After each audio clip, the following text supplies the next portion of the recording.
as per usual, letting this beat roll on out. Getting excited, ladies and gentlemen. What's going on? Hope you guys are having a fabulous day out there, nighttime, wherever you are in the world. This is Beyond the Beats, the official Swissbeatbox podcast. It's your host, Scott Jackson, and we're live streaming here on Swissbeatbox, ladies and gentlemen. All right. We're on to episode 31. So we're going to be interviewing a very interesting person today and talking some beatbox. So I'm very excited, man. It's been pretty cool. So first of all, let me introduce to you. Before we start, I just want to go and say thank you guys for tuning in. And if you have any questions, this is being live streamed. Please type your questions into the actual message board. And my boy Ilya Heidfeld is going to be going through and picking out the best ones to be asked at the end. So if you have any questions, type them on in. But, ladies and gentlemen, bringing you live and direct right here, Mr. Andrea Cimentin. Oh, almost. Chimitan. Almost. Chimitan. And he is a member originally of Beat Uber, representing for Treviso in Italy. Ladies and gentlemen, give it up for NME.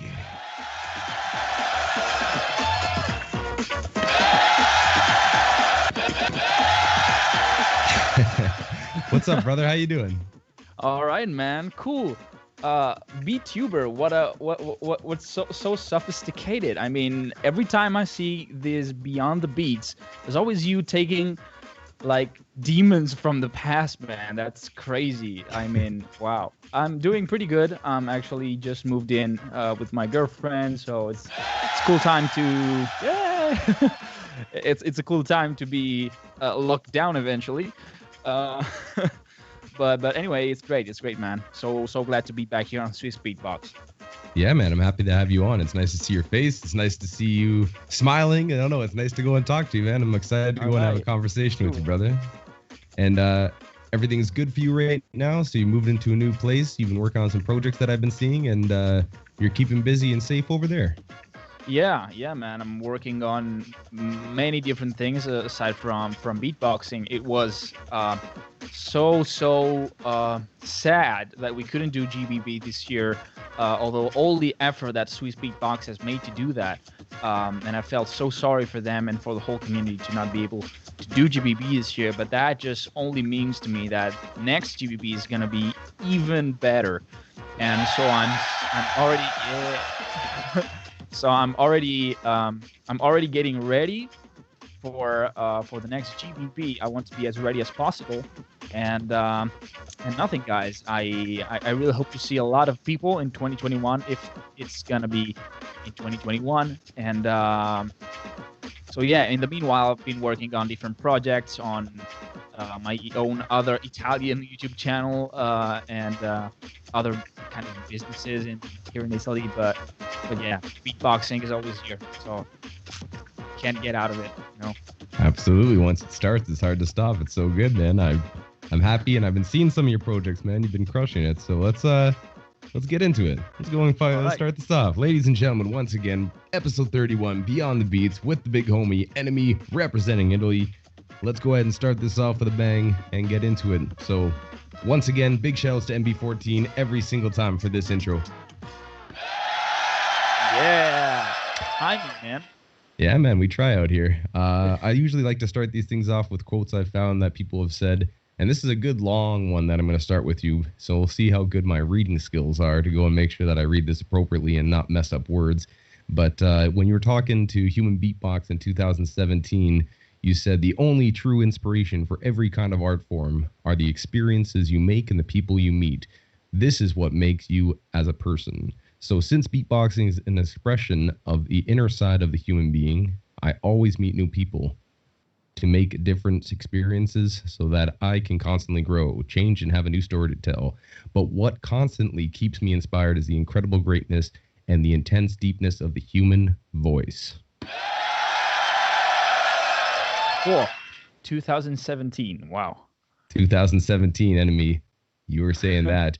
And I really like the way that starts off, because it just gives an idea into the way that you look at beatboxing and just the idea, your approach to it right off the bat of thinking about it outside the box necessarily, and not thinking of it just being like, okay, I have to go and get this routine and do this and do this. And you're thinking about it as a whole idea, which is interesting because some people have that concept of just one-dimensionally thinking about it as beatboxing, make the noises, put them together, make routine, battle, make the noises, put the continuous cycle. Yeah. Which isn't a problem. It's everyone does it their own way. But I like the way that you have opened your mind to it. So it's very interesting, man. Yeah. Actually, I've been thinking about this even more after GBB 2019. You know, because even though I always had this feeling inside, but it's just because of who I am. I'm really introspective sometimes. So I try to figure out what really is beatboxing to me, and I think that was one of the first answers I gave publicly, the 2017 that interview. But then I think this idea started consolidating even more in my mind after GBB 2019, because when you reach the top, there's no top, but it was the dream for me, to go and do the Beatbox Battle World Championships and the Grand Beatbox Battle Loopstation Champs. So reaching that point, you start asking yourself, okay, now what? I've proved that I'm good at it. I've proved that I can be different at it. So what can I do now more? So that actually started in me the need of doing different things, also in business, also in information, in relationships. So from GBB 2019, it was 2019, right? Not 2020. 2020 didn't happen. Yeah, 2019. So from that point on, I've been thinking about what being an artist is. It's a lot about performing. It's a lot about, showing who you are. But the thing about battling is it puts you in some kind of dilemma, in some inner dilemma where you have to be a character on stage, and you have to try not to lose yourself in that character. Because I've seen this happening with so many artists and so many beatboxers I know, which they kind of lose or find the sense of self in the stage persona. And that can be dangerous because it kind of, how can I explain this? The thing is, I always try to be as myself as possible and try to deepen things as deep as I can. And that translates into the passion for music theory, the passion for the Indian rhythms and the conical thing, and to a bunch of other stuff, and to thinking, really think about maybe too much thinking. Too much thinking sometimes it's too much, So that was also another realization, that I thought too much about beatboxing, and so that gradually started making me less beatboxing and doing other stuff, but that really helped me getting to another level of consciousness, and that has brought me today to start new projects even in beatboxing. Do you find that if someone loses themselves in said character that they build for themselves or persona on stage, what are the pros and cons of that, do you think, for an artist to be fully involved in that character, whether it's themselves or a version of themselves or totally separate from themselves when they're on that persona on stage? Can you kind of delve a little bit deeper into that? Because that's very interesting. Yeah. So pros and cons. I think that, of course, there are pros and cons, but it's about. It's different. It's totally different person to person. It's really personal. So it's hard to give general definitions about it. But I think the general pattern that I can see is like the pro of getting, a stage persona is experimenting with with being someone, with being with knowing yourself, okay? Because you know, I mean, even in a conversation, you're performing, you know, kind of, you know, there's not any moment where you are with other people, be that like one person or your parents or a whole beatbox community or three beatboxers, or, you know, in whatever kind of situation, you have to show yourself, all right? And so there's a slight line, um like where's the borderline? You have to find this. It's personal, and I think, if you find the balance of, you know, being one, being a person, being the stage persona, okay, and being yourself on stage, that really relieves you from all the kind of anxieties, all of the you know, performing, how do you say that, like stage fright, you know, and that really helps you if you start to deepen yourself, your psychology, and how you project yourself on stage through the music, and get really personal with the music. You start doing better music, you start doing music that you feel, and you start doing, like, you start really being yourself, other than just, you know, do what people like, you know. You get what I'm saying, right? Yeah, you can express yourself and in a way that is true to yourself, and not just doing a cover of something that, you know, the crowd wants to hear, and Yeah. and maybe you can make them think about something different from what you're putting out there and them hearing. Yeah, so basically that's it. And I think every beatboxer shows, like every artist shows a side of himself, all right? Because that's normal, and especially in battles, you have to take out the tough part of yourself. You know, you have to be the strong one, you have to be the tough one, you have to be the winner, you have to be the alpha male, you know. And that's cool. I mean, it happens in life. You have to do that sometimes in life to stand for yourself and to face some things in your life. So it's also nice for some people who maybe are really shy to go on a stage and start acting like that, even if they're not really doing that in other aspects of their lives. So it's kind of stress relieving for some. You know, it's really meta, maybe, or too meta, or psychologist, but I really like to talk that in these terms. So what I tried to do, like in GBB, was, okay, let's try to do something different. Like in the final, I tried to do something different to try and show also that part of myself, which is listening, which is meditation, which is, you know, just calm down and be in this moment, which is a part, like an essential part of my life. And that was a really, that's the thing I'm proud of, because I risked, I took the risk, I took the leap of not winning the final, and try to make a difference. And I think that song, that track, hit the right people, you know.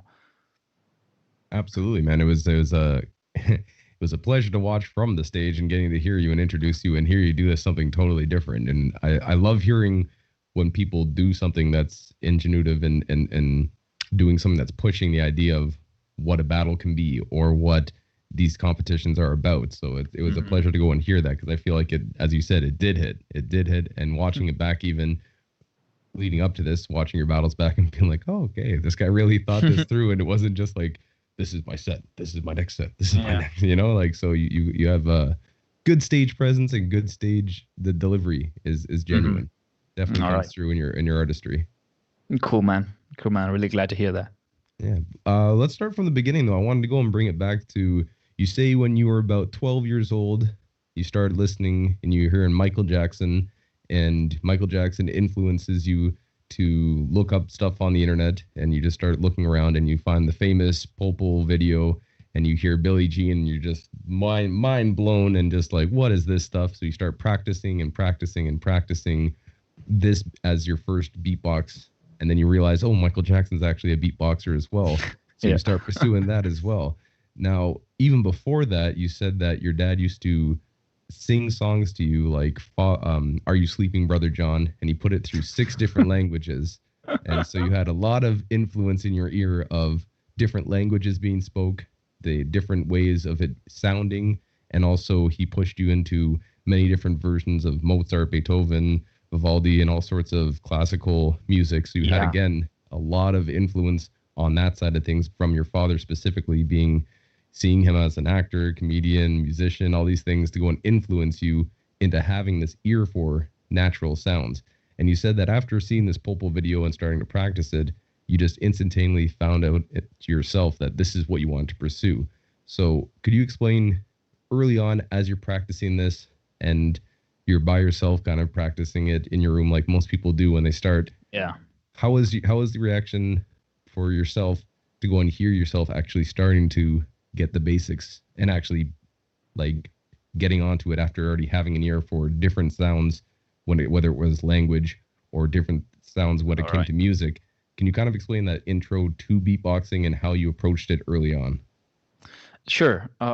That's I think one of the thing I didn't realize until later on, but I started, like as you said, I started beatboxing at 11/12 years old when I found that Pulpo video.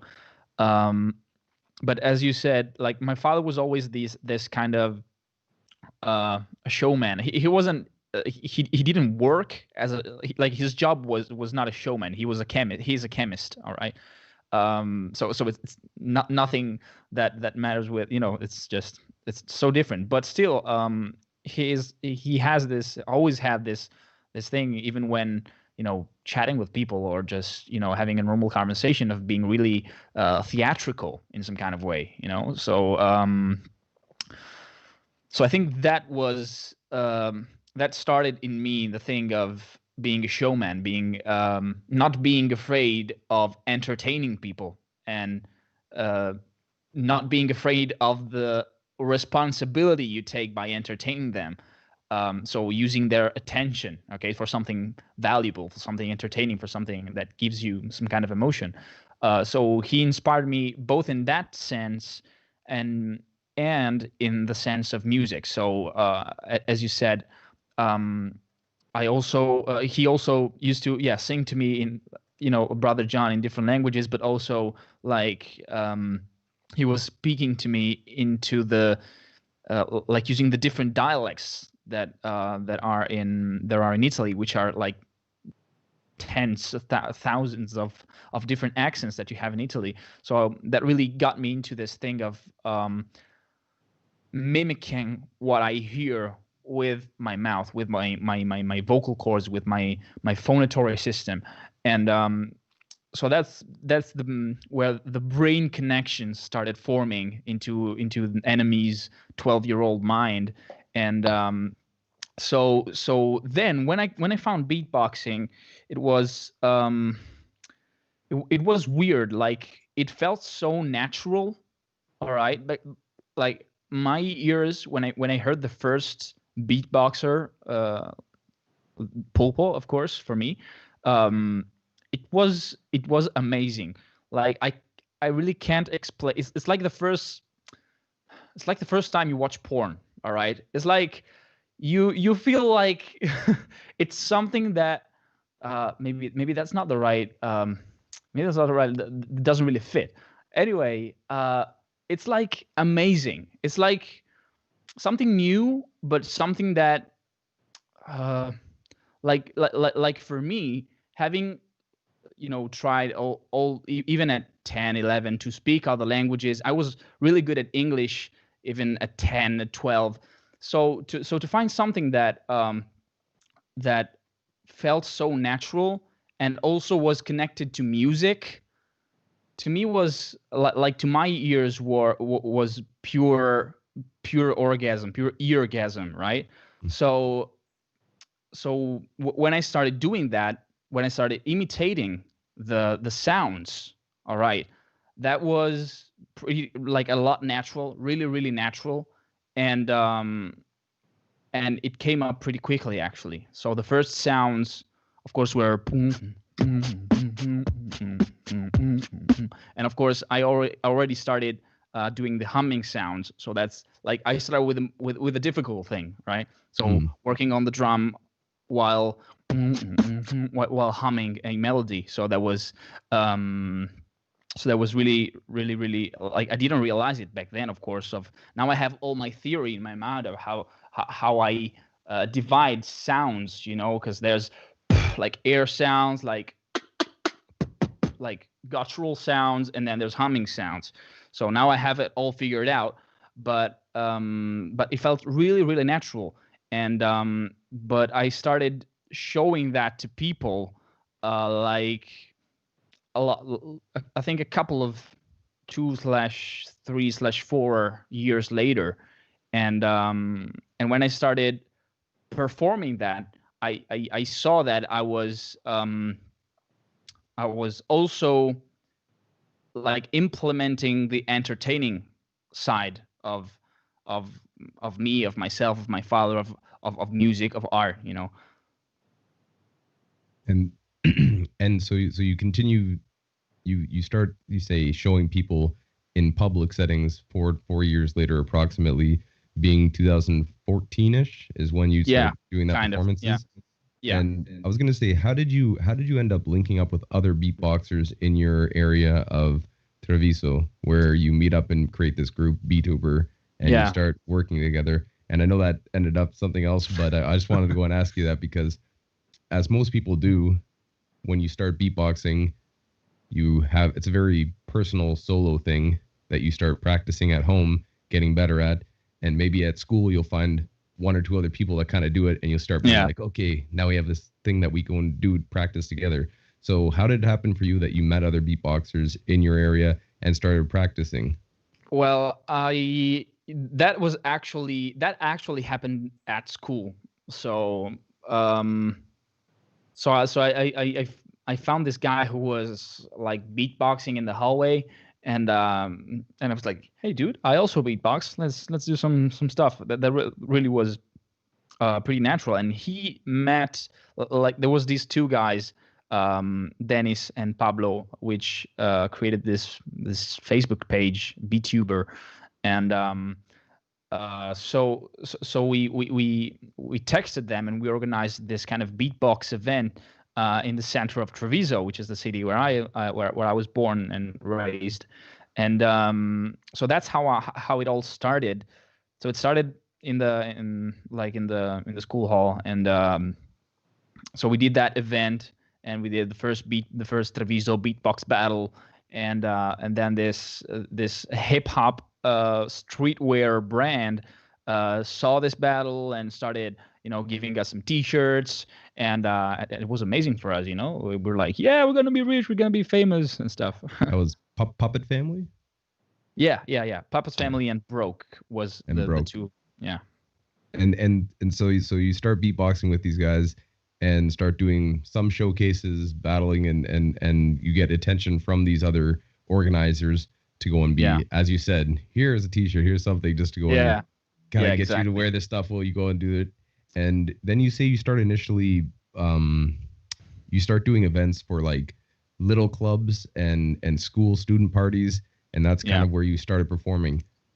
Now, was beatboxing popular at that time in Italy? Were there other beatboxers other than the four of you in your area? Was it well known, specifically what is termed as beatboxing, and to the general public and people in general? Was there other beatboxers that were well known in Italy at the time?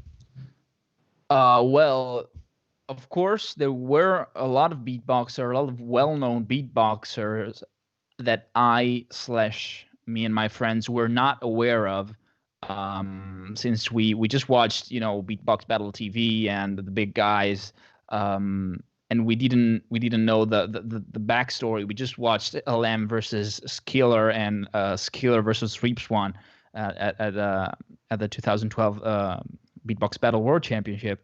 but we actually didn't even think about looking for other Italian beatboxers, and that happened. Like we organized this battle with Broke and Puppets Family, which were these organizers of events, and so they organized this beatbox competition, and that's where two other beatboxers showed up, always from the same area. We didn't know about them, and they actually turned out to be a lot better than us. All right, so we were like, "Yo, this is our territory. What the hell? Who is this? Who are these fellas?"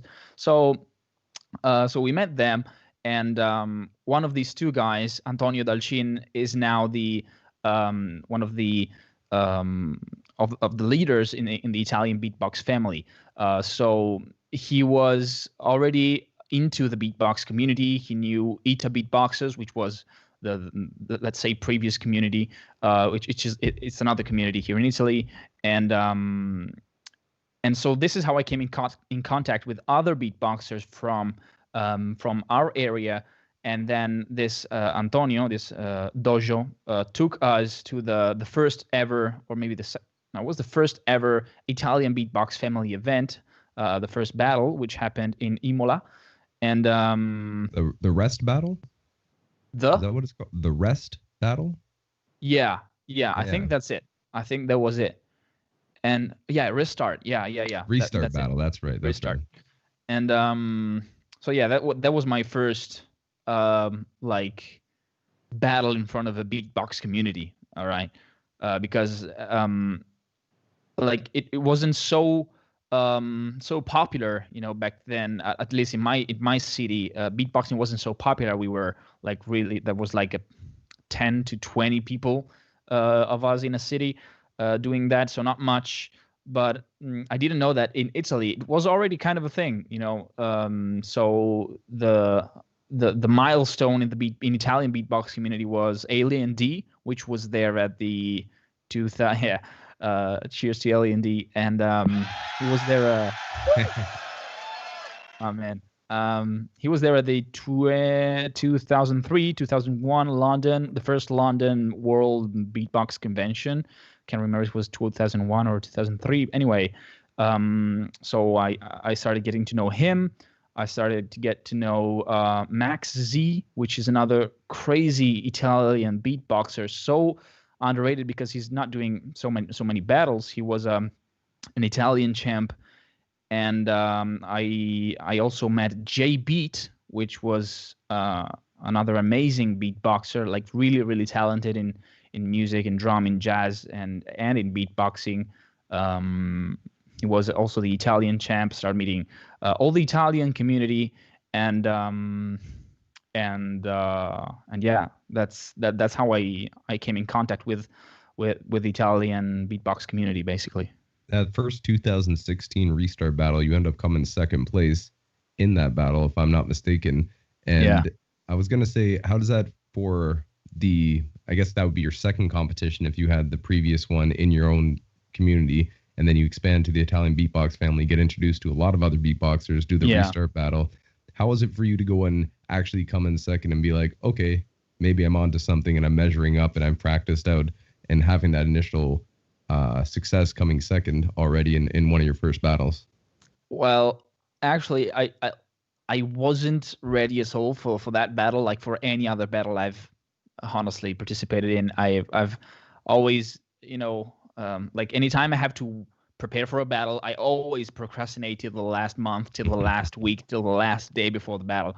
So also for that battle, I was like making up the rounds and trying to figure out, where's that routine? I can't remember it. I had that routine. Okay, now it came into my mind, like just before doing it on the microphone. So, but that anyway, like getting second at my first Italian beatbox competition to me was like, yo, it's kind of a big thing for me, So that really started motivating me into like really making an effort on pushing the Italian beatbox community. So I started doing monthly meetings, and we started like when I can't remember the year, but yeah, 2016 it has to be. Then we started doing. We had like delegations in every regions, and so we have in every region we have like weekly/monthly meetings, and we organized events. We started organizing battles, and so that's when it really started, and that's where I started getting really competitive about beatboxing actually. Yeah, I think that was. And you continue on, and I see that you continue on, and from doing 2017 is, I believe, when you win your first battles and actually take home championships, where you win the Pinga 7 to Smoke beatbox battle. Yeah. That's the first, I think, only battle I took home. Yeah. That's the battle. That's the first battle where you win solo in solo competition. Now I wanted to go and ask you, because 2017 is also a big year for you overall. That's where a lot of stuff started happening in the beatbox scene, and you started getting more attention due to World Beatbox Camp and showing up to that and really smashing it, winning the Loopstation. Yeah. Eventually you beat Slezer, which is a huge accomplishment, and then you go and you have Dr. Nape in the finals, and you take home a W from there as well. And and also at that same World Beatbox Camp event, you ended up in the you did this, what'd you call it? You did the actual solo battle. You did the showcase battle. Yeah. You did the group battle too, coming into the finals. So you did very well overall, and you had that was one of the points where you really started actually getting the attention and getting on Swissbeatbox and getting what people would say is some traction in the beatbox scene and getting your name out there. So I believe you were the first ever Italian beatboxer to go and win some sort of international European battle, which is where most of the big ones happen. So going from Italian community and the Italian beatbox family battles into the international scene, what drew you to going into the World Beatbox Camp, and how was it for you to go and meet the plethora of beatboxers that were around and getting to go and talk to them, hang out with them, and also winning a competition coming home to Italy? What was that like, World Beatbox Camp specifically for your experience? Yeah, I think that was my debut. Is that how you say that? Debut. Yeah. So it was not the first time I met all the beatboxer. I was there also at GBB 2016, I guess. It was 2000 where you did the 7 to Smoke. No. I mean the GBB. Which one? I think it's 2016 or 17, where Thorson won the Loopstation battle. I can't remember. I believe that's 17, because it went. All right. Last ones were Rhythmine, Beatness, and then was it Thorson, or was there somebody in between the two? Beatness, and then Sorrow, and before Thorson. Yeah. Maybe it was 2000. Yeah. Yeah, 17. 17, 18, 19. Yeah, okay. Maybe it was 16, maybe. But go ahead. Yeah. So what brought me to World Beatbox Camp? So I weren't supposed to be there, but the former president of Italian Beatbox Championship, Marco, aka Mago, just took me there. He was friends with Darnie. We went there actually as volunteers for the World Beatbox Camp. So that's how we got there, and of course we wanted to network, of course, with all the beatbox community, and in order also to push Italian beatbox family. So that's basically why we went there, and it felt so natural. It was so natural to of course subscribe. It's not subscribing. It's like apply, for the battles. And so I did like every possible battle. I tried to do every possible battle. And sorry, dogs. That's okay. Something's happening at the door. Yeah.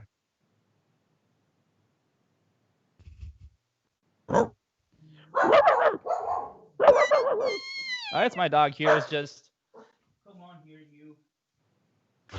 Sorry about that. No problem. People have pets. Oh, come on.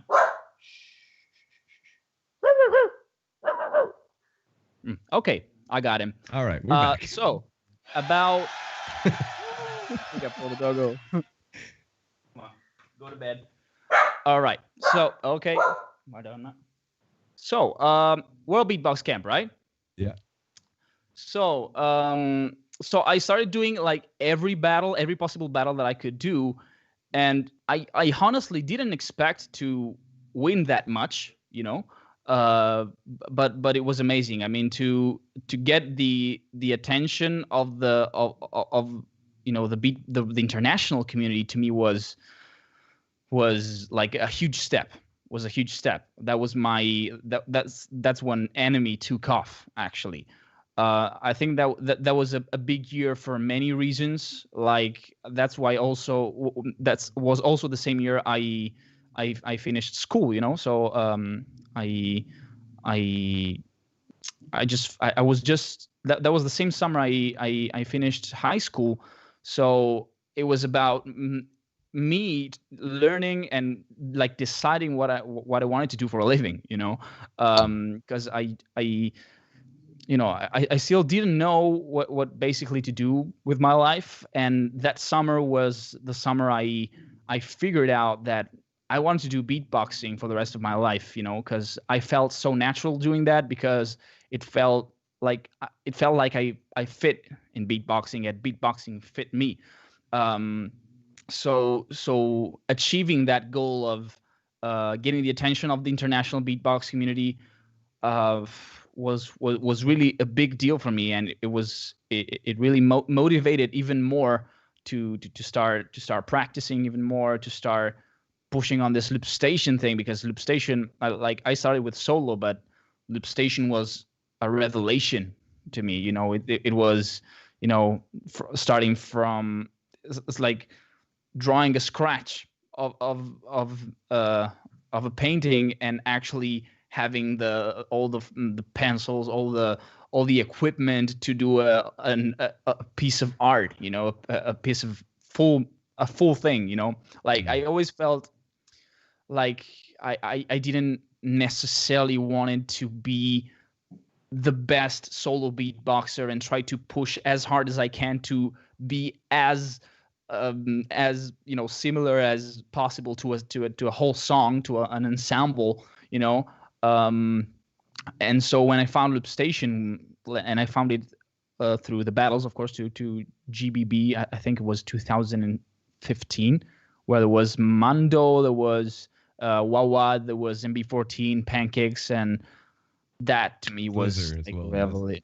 Yeah, that was a revelation, and like I didn't expect to win an actual international battle, even if, you know, it's not like a GBB, but it's still is a battle. Still, I won against Slizzer, I won against Dr. Nape, so, and I won by doing an Italian song also. Mm-hmm. So you said in the final round you started rapping, and you're like, I wonder if this is gonna work, because we're in Poland and there's a bunch of people. I'm gonna go for it, and it hit again. It hit. Yeah. Taking chances thus far in your battling career, you've had chances that you've taken, and it's worked out for you so far, and you've played that game of the gambles have worked out in your favor so far, which is good. Yeah. And when did you start practicing with Loopstation, and did you start off with an RC505 right away, or did you have a previous generation Loopstation? I started with an iPhone app. All right, totally useless, and but still something came up. Then I started like straight away with the RC505.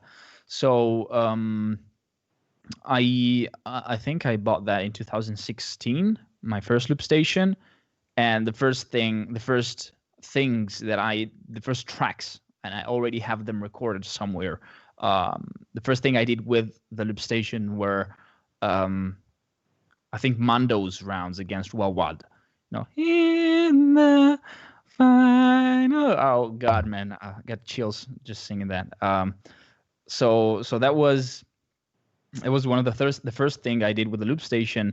Then I started, you know, creating my own song, inspired, of course, by Mando, by MB14, by, you know, just what I had the opportunity to see, and then I actually was in inside of the wave of the new wave of Loopstation, you know, the new wave of innovation, the new wave of the second device, you know. So being part of that was also crazy. Like the years later were like really from that camp on, it's like it started started a really cool, really deep journey, like both in beatboxing and both in, you know, in myself. So because, you know, at 18-year-old, 19-year-old, you're supposed to be having all your life figured out already, you know.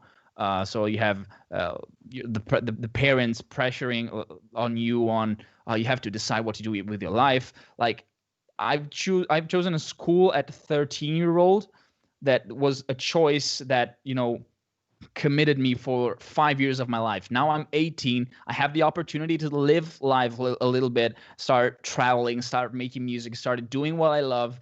And I'm supposed to decide now something that I will take responsibility for the next 5 years in what? No way, bro. No way, Jose. I mean, why should I do that? I think that was really important to me, to be free, and I'll always be thankful for my parents to understand that, to be free, to experiment, to do what I like, to travel, to, you know, discover myself somehow, and that really helped me to figure out who I am and what I wanted to do with my life, which is now also beatboxing, but also other things.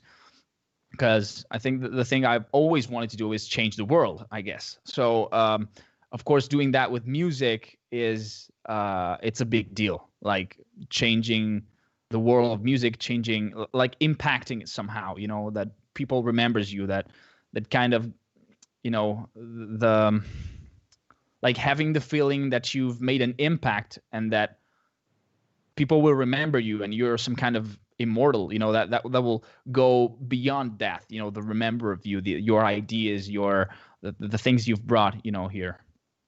And I think you're on the right path to do these things, and you're accomplishing it, man. And it's, again, interesting that all relatively spurred out of 2017 being that year of figuring out stuff and getting the opportunity, taking the opportunity and really running with it and continuing on that success rather, because 2018 comes around, and after you started working doing I saw a bunch of shout outs you did with the Italian beatbox community, or family rather, with microfilm productions, and you get that opportunity of getting high quality versions of your stuff too, which I think is something that is lost upon a lot of beatboxers.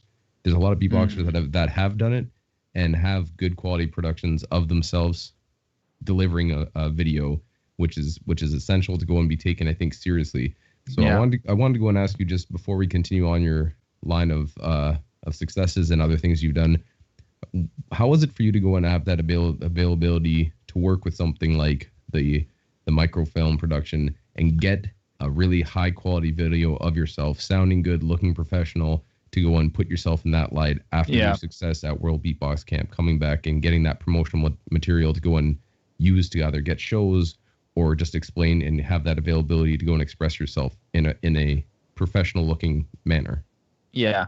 Well, that was that's a cool story, because microfilm production was actually originally a friend of mine, Alessandro Barato, which was there since the Puppets family and Broke events we did in 2015-14 with the BTuber guys, you know. So he was there at the very beginning of my beatboxing, and he keeps telling me this story of, because he was also my like almost my neighbor. He lived nearby anyway, and he always saw me practicing while going in the bicycle through the city, you know.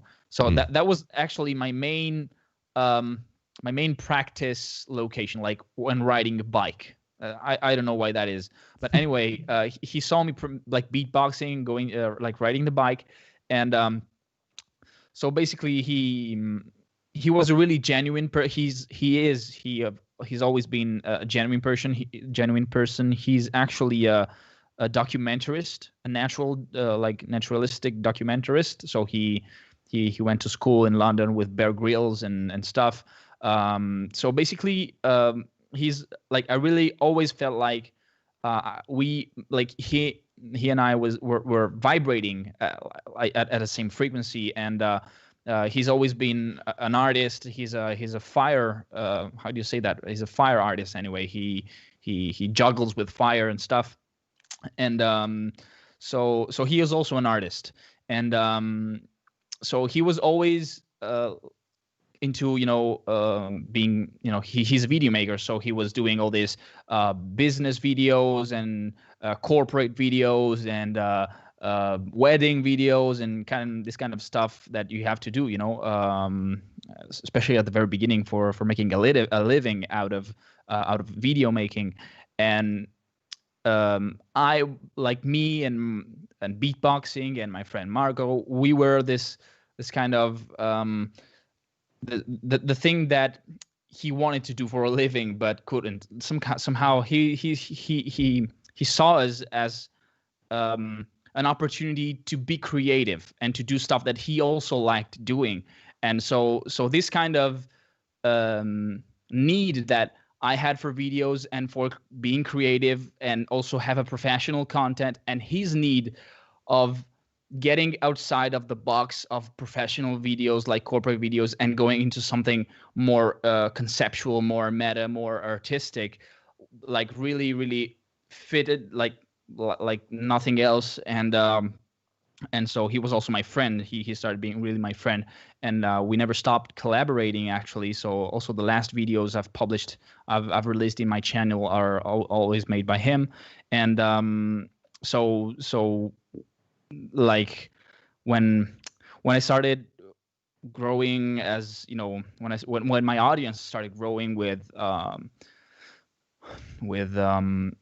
World Beatbox Camp, then with GBB, he was always there. He was always ready for doing videos, for making more stuff. We are also about to make some new things, and but I'm not gonna say anything about it yet because it's still in the process. It's still in the process. So I think that was another fundamental person into my beatboxing career, into my life, anyway. Absolutely, and again, it's been a pleasure to go and see these videos come out, and I love seeing high quality videos. I love seeing beatboxing in general, but it's nice when it's presented in such a way where it's pleasant to watch, and you can see that someone put time and thought into the location, the filming of it, and just the pageantry and production of said video. It's nice to see it done right. I've been seeing this question being asked a lot, so I didn't find an answer for this. You have not said it anywhere that I can find. Where did NME come from? So basically, they're asking. I mean, not. Maybe I didn't read it in a comment, but I didn't receive. I didn't receive it so much as other questions. Anyway, NME was there was not a particular meta reason why I chose this. Like my name is. Like before, I used to have another name, which is Ice. Ice was my first ever beatbox name. So it was AC, which is the initial of my name, like every beatboxer, AC. So Ace, Ice. That's okay. So Ice. But NME, I didn't know why that came up. I honestly don't know. So that's why there's not an answer out there, because I honestly don't have the answer of why NME. I think that's just I like the word. I like the. I think actually it was in a kind of moment in my life where I wasn't really exactly happy, with my life and everything. I was at school, I think, and actually thinking about it right now, it was a time where I was pretty angry at stuff in general. So I think that's why it came up so naturally. But I loved the letter play, the word play NME. And Yes. and then I also found out that NME was a music magazine, and I felt like, they already thought about it before me. Fuck, whatever. I saw that too. It made me laugh for a second. I'm like, oh, I wonder. I know he does know, obviously, but if people are trying to search you up, they're finding music magazine. Oh gosh. Yeah. And I got also following on that. Before I continue on with your stuff, just on the topic of NME itself, do you find that makes it? Is there influence when you go and book yourself into larger productions or corporate shows or things of this nature, and your name NME? Do you feel like people have a preconceived notion of who you will be or what you were like when you go and enter into this, or has it not had that effect on you? Because I find that some people make names or think of names, and maybe it helps or hinders their career based on what that name is. Actually, that's not a thing I thought of while elaborating the name, and that actually is a thing that never even, I think it didn't influence any kind of my collaborations or business opportunities actually. That's good, because again, some people have had name choices where you think it might have not worked out for them, or they might have put them in a certain light. For example, an ODV, Old Dirty. It might have been a preconceived notion of who that gentleman was before he went to shows. And rest in peace to him, though, but he's amazing. But still, it would have been interesting to be like him going into a business meeting, maybe might have affected some of the outcomes or give these preconceived notions. But anyways, that's the story of NME, ladies and gentlemen. That's the story of how his name that's so actually far. The only problem, the only problem there is with Italian people, because of course there's a strong lack of English education, not education, but wanting to learn. It's lacking the will to learn English, from Italians, at least the previous generations. But anyway, they had a lot of problem figuring out the name and the meaning of the name. Like, they read NME, they read it NME, and it was like, so what's the meaning of NME? So it basically, in English, it's like NME, so enemy, which is nemico in Italian. So that's why. Okay, now I got it. So that's the only problem, actually, I got it. So when they used to introduce me on stage, they used to say, okay, diamo il benvenuto a NME, or NME. I wish I had one of those intros. That'd be a sick intro to have. And introduced to, we have NME. Oh my god, that's solid. So let's go and continue on. 2017, you finish off. As I said, you've proved yourself at World Beatbox Camp. You come back. You do the homepage battle. You end up in the finals with Azul on that battle as well, and you end up going to also the Baba Boom battle festival. You end up second place there as well. And 2018 is another smash hit year for you. 2018 is where 2017 set you up to go and take this thing and hit it out the park, and you followed through and really got yourself a grand slam there, where you go and prove yourself and get the opportunities to go into the Grand Beatbox battle as a Loopstation artist. You make top 4. You have battle versus Tio Neb, and then you go against Balance, and then you have a small final against Ibarra, and winning, taking 3rd. So your first ever Grand Beatbox battle that you actually are in, you end up showing up, taking 3rd place after World Beatbox Camp wins. So go and take people through 2018's Grand Beatbox battle from your perspective. So 2018 Beatbox battle, I mean, just from winning the wild card, I think that was the most excited I've ever felt in my life. Like, being conscious of the exposure, to the audience and all that kind of things was like really like a huge emotion for me. And so and also the first battle was against Tio Neb, which was my favorite looper back then. Like, at that time, he was my favorite looper, like, hands down, like, of all of them. you know, because he was so different. His musicality, and he still is, you know, his musicality, his style, his voice, everything to me was amazing. Like when I listened to him the very first time at GBB 2016 against it was against Thorsen. Before it was against Ibarra, and even I can't remember all the battles, but like the thing that hit me were the bass lines. Like the bass lines of the Tioneb were like, I don't know, was something really special to me. And so basically being the first battle against him, I was like, okay, I'm totally not gonna win this, because he's Tioneb, he's a legend. He's been the final 2 times, and he will, like, what the hell. But eventually I won that battle, and which I totally didn't expect. I did so many mistakes. I think he did also some mistakes in that battle. But like I cannot forget the feeling of going to the stage, like entering the stage of Grand Beatbox Battle for the very first time. And that was like, I think my heart stopped beating for a moment, because it was really something big.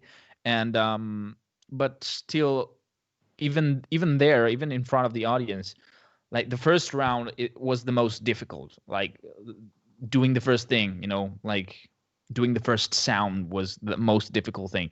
But after that, you know, the second round was a lot easier. And I really felt like I started, you know, getting a little more stage presence, and that you know, the audience started to know me a little bit.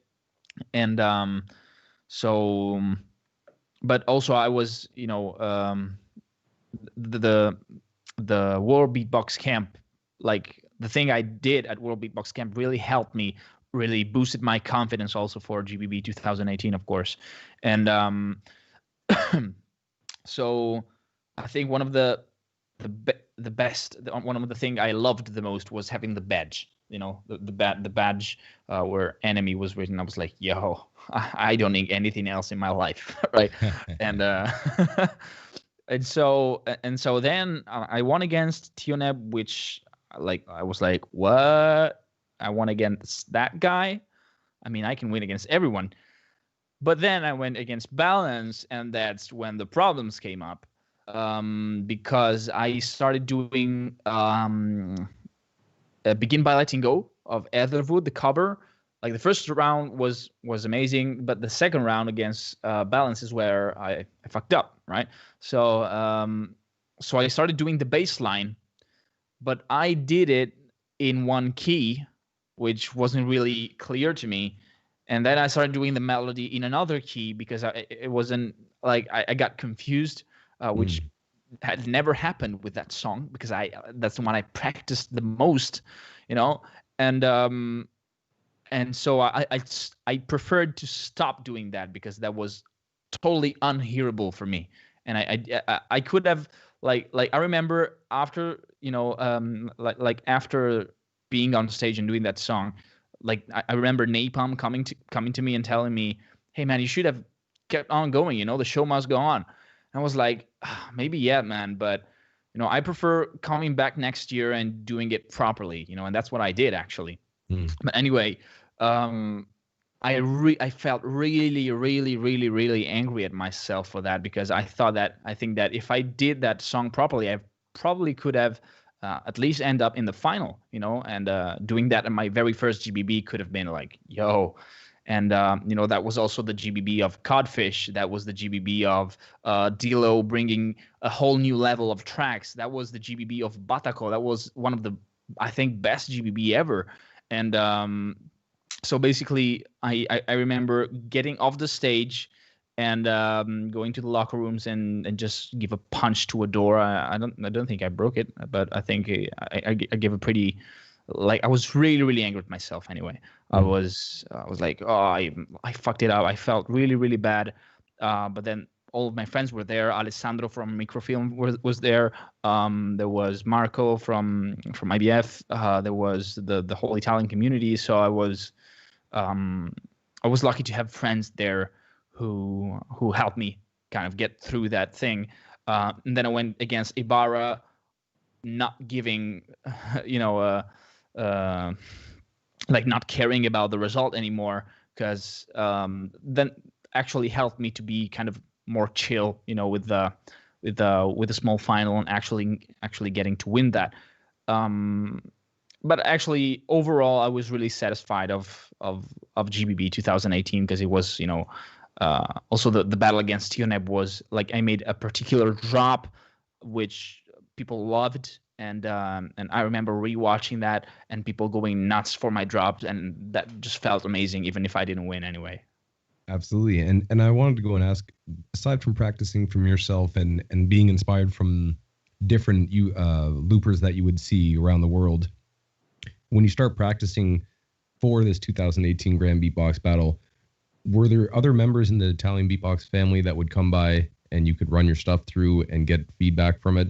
And also, were there other loopers that you worked with specifically to create these things? Because you said that in previous battles, you procrastinated till last minutes before knowing it for solo battles.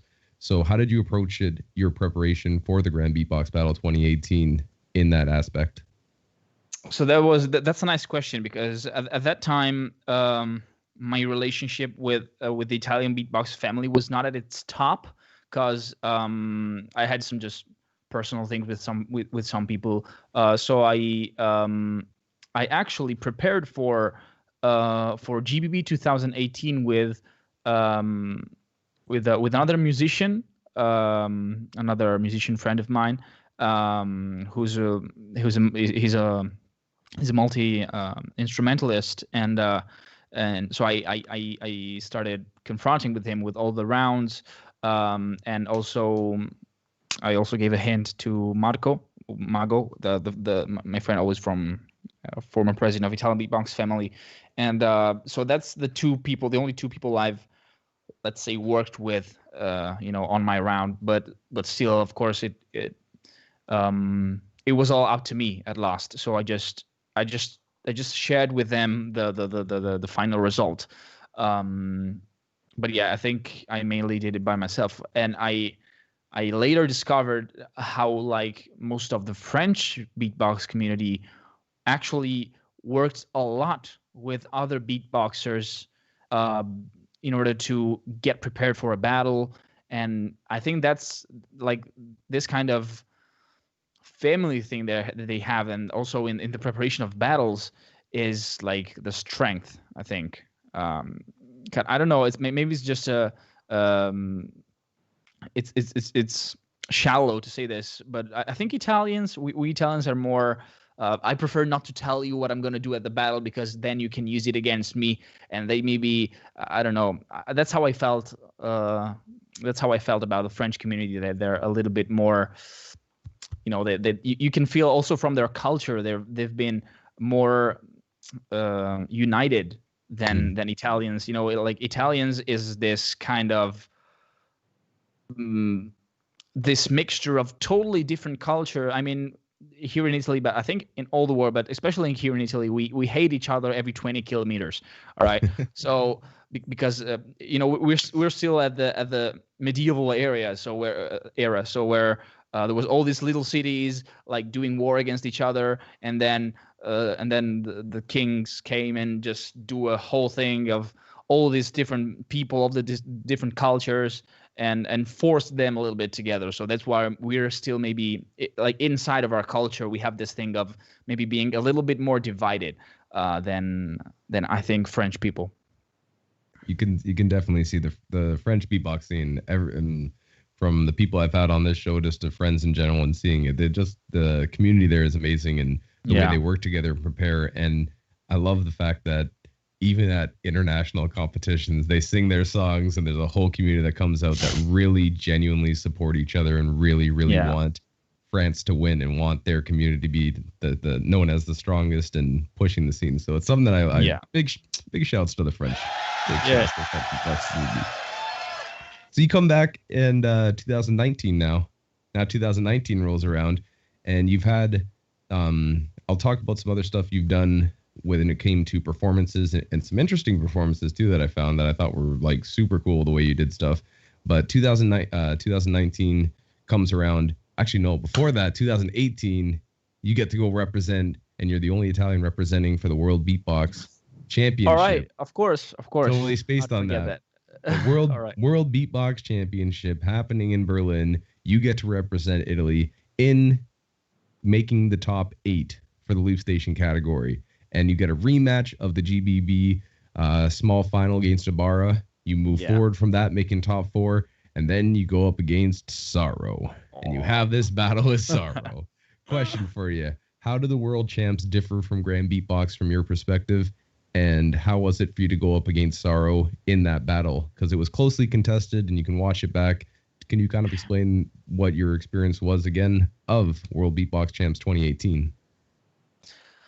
So World Beatbox Champ 2018 was another big step. That was the stage I dreamed the most about in my in my 15s, in my 14s. So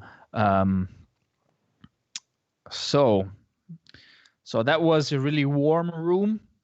I remember GBB was tough because of the location and of the climate itself. Like it was really hot, and so it was not easy at a psychological level to stay inside there for all that time. Luckily, I didn't have to judge, because I think the judge had the most hard job ever at that world champ. But anyway, like I think I was already selected for like pre-selected for the world champs, thanks to World Beatbox Camp and GBB. And so I was already well known in the beatbox community. So when my name was in the list of the participants in the Beatbox Battle World Championship, I was like really thrilled. And so going there and doing my elimination round was really something amazing. And I remember all of my friends came there. Like all of my friends came to that battle, and it was amazing. I mean, like I think that's the battle I prepared for the most. And I remember like the first round was really special. The elimination round was really special because I always try to study the jury.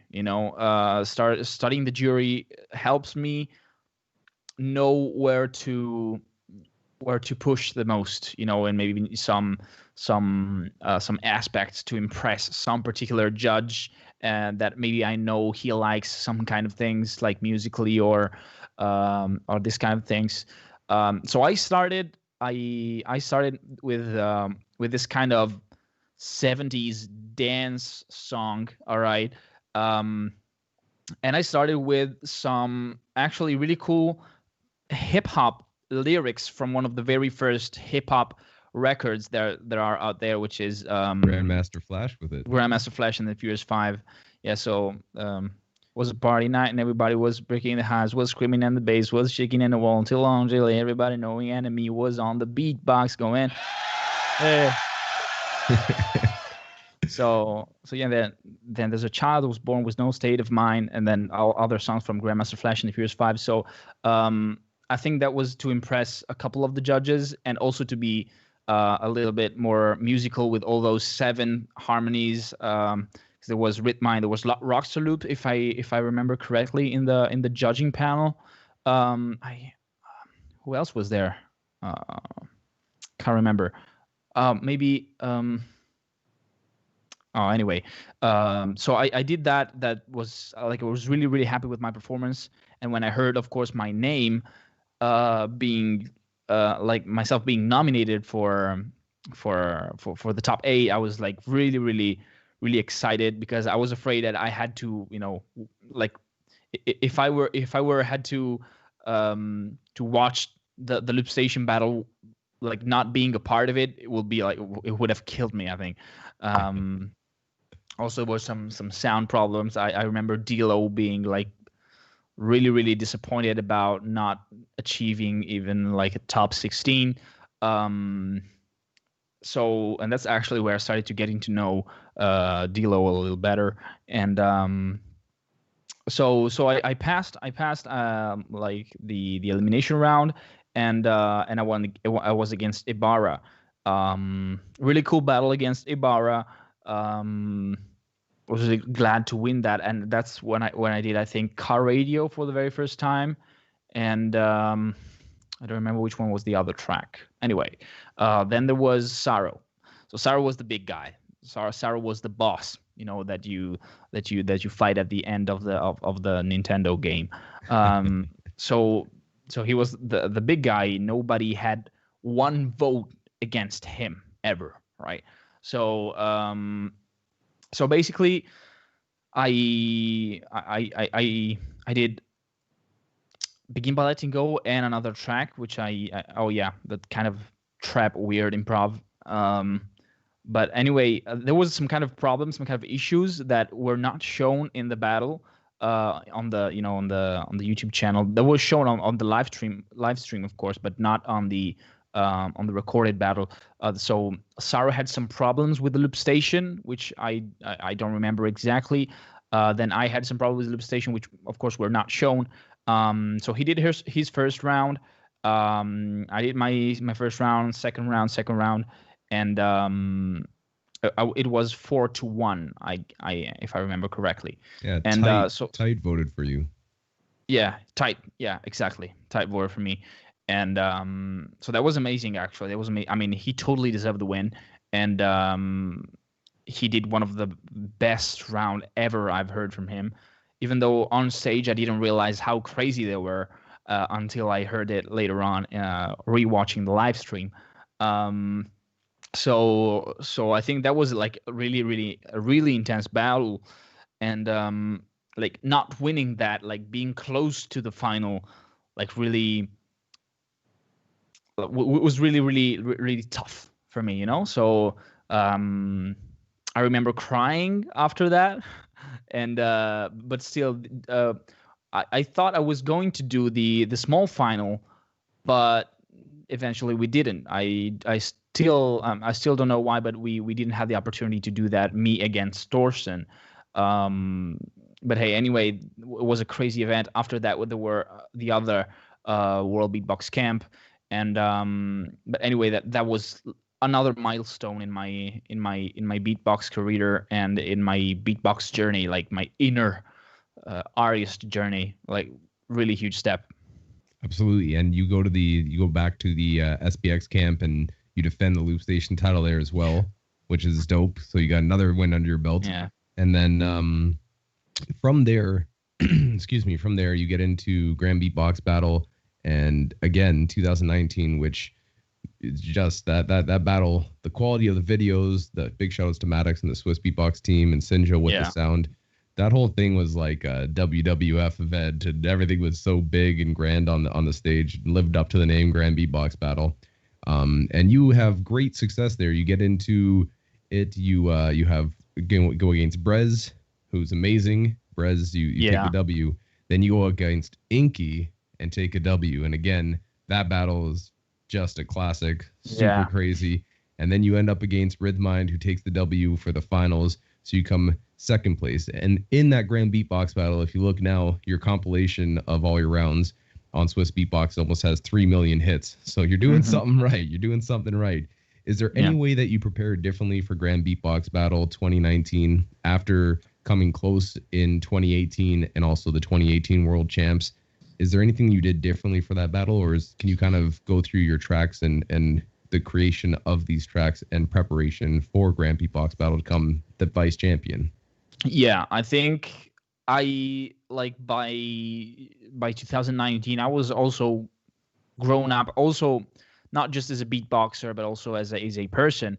So I prepared a little differently. I prepared with Chaos Pad, of course. So I started getting to know Chaos Pad. I started to know the DPA microphone, which was a totally different microphone. But still, I really felt like digging that microphone, actually. So I also started, like, that was the year I started meditating a little more. That was the year I started doing the Wim Hof method and doing cold showers every morning. That was the year, that was a different year. That was a different year for me as a person. And that translated into different music, of course. As I said in that interview, the music is just an expression of yourself, right? So when you change, your music changes, all right? And you see that with a lot of, like, every artist, as they grow. And so that GBB to me was the perfect GBB. That was I was not so sure of doing another, like, attending another GBB after that, because I was like, okay, I did my thing, like the battle against Braz was perfect. The battle against Inky was perfect because I achieved my goal of doing the most vocal / musical / entertaining thing, because he was the main electronic guy, all right, and his music was at a sound level the highest quality of all GBB, and but mine was maybe better at an entertaining level, at a battle level. So basically, like winning against Inky was also kind of big, and was also a crazy battle. I finally get to do the Etherwood track fully, not doing any mistake, but maybe a couple of mistakes now and then. But anyway, I also did a jazz track, which was kind of jazz track. There were jazz chords in it, like really weird chords, because I started getting into harmony. I started knowing Jacob Collier, so he really inspired me to deepen the concept of harmony, of music in general. And so that track is also a really important track to me, because I think no one, at least in the Loopstation, but at least in Beatbox Battle, had tried to do something that complex at a harmonic level. All right, because there was 11th chord, 13th chord, like really weird voicing of chords, and all did in a which was I was really like glad I did that round. And then came Rhythmic. So Rhythmic was the other boss. I honestly didn't expect him to get it to the final. I didn't expect him to be so good. I expected to be against Balance in the final. All right, that was my plan. So the thing is, doing the track, I don't give a fuck up, butter, motherfucker. That was supposed to be against Balance, okay? Because I was like, okay, this is his track. I'm gonna do it.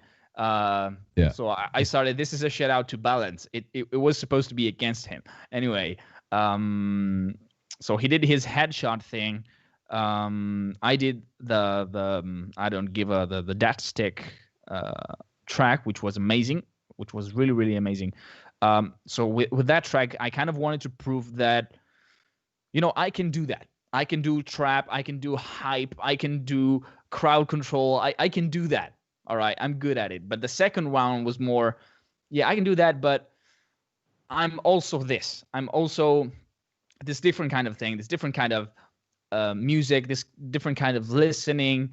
So I was really glad to, that was a perfect battle.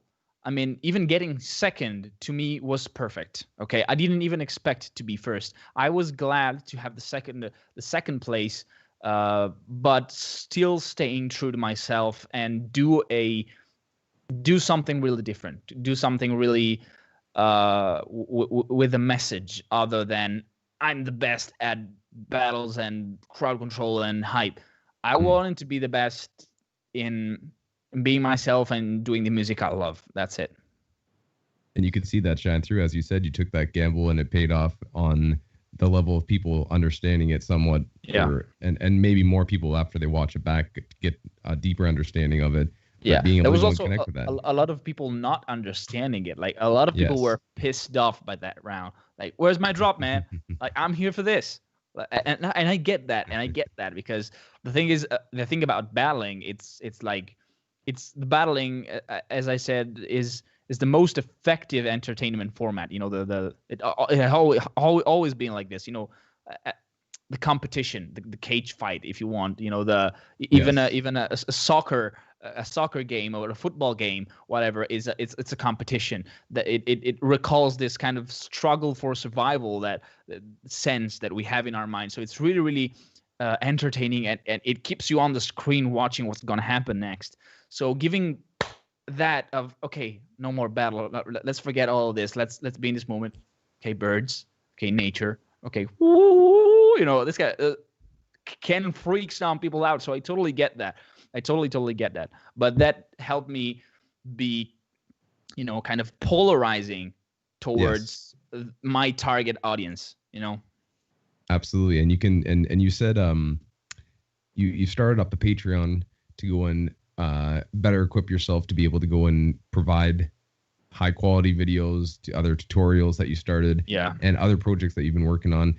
And I like the way that you said that, the quote that I found from there, that just your description, I'm going to read it just because I think people need to hear it. But you say, throughout the years, hundreds of beatboxers have given their contribution to enrich the range of sounds and vocal techniques, but the focus has always been to impress people. When a beatboxer performs in front of a crowd that is unfamiliar with this art form, the first reaction is of awe, and the audience is always mesmerized by these unhuman sounds. Therefore, every beatboxer is unconsciously trying to find the reaction again and again, and that's why 99% of these beatboxers rely on talent shows or beatbox battles, events with the main purpose showing what something is impressive. And that's okay, as you say, that's okay, and I agree with you. But this need of appreciation has been a true engine for us beatboxers to take techniques to the levels that they are today. And I think that's a good way of saying it, because then you follow up with that. On the other hand, it feels like most of us are losing the way to discover the true potential of this art form. Most beatboxers don't know music theory at all, even though music is our language. It's like a rapper who doesn't know grammar, or a writer that has poor vocabulary. And this is one of the reasons why beatboxing is so underrated. The bigger your range of vocal music tool is, the more conscious of the creative process you will become. Aware of my own ignorance, I started studying music a couple years ago and becoming more aware of what I was saying. That's why my project includes the application of beatboxing techniques to a deeper musical knowledge. That's it.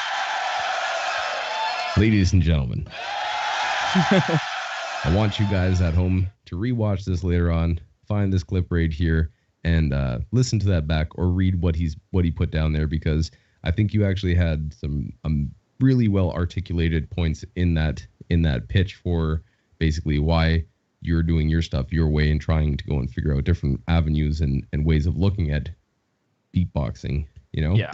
So what is it about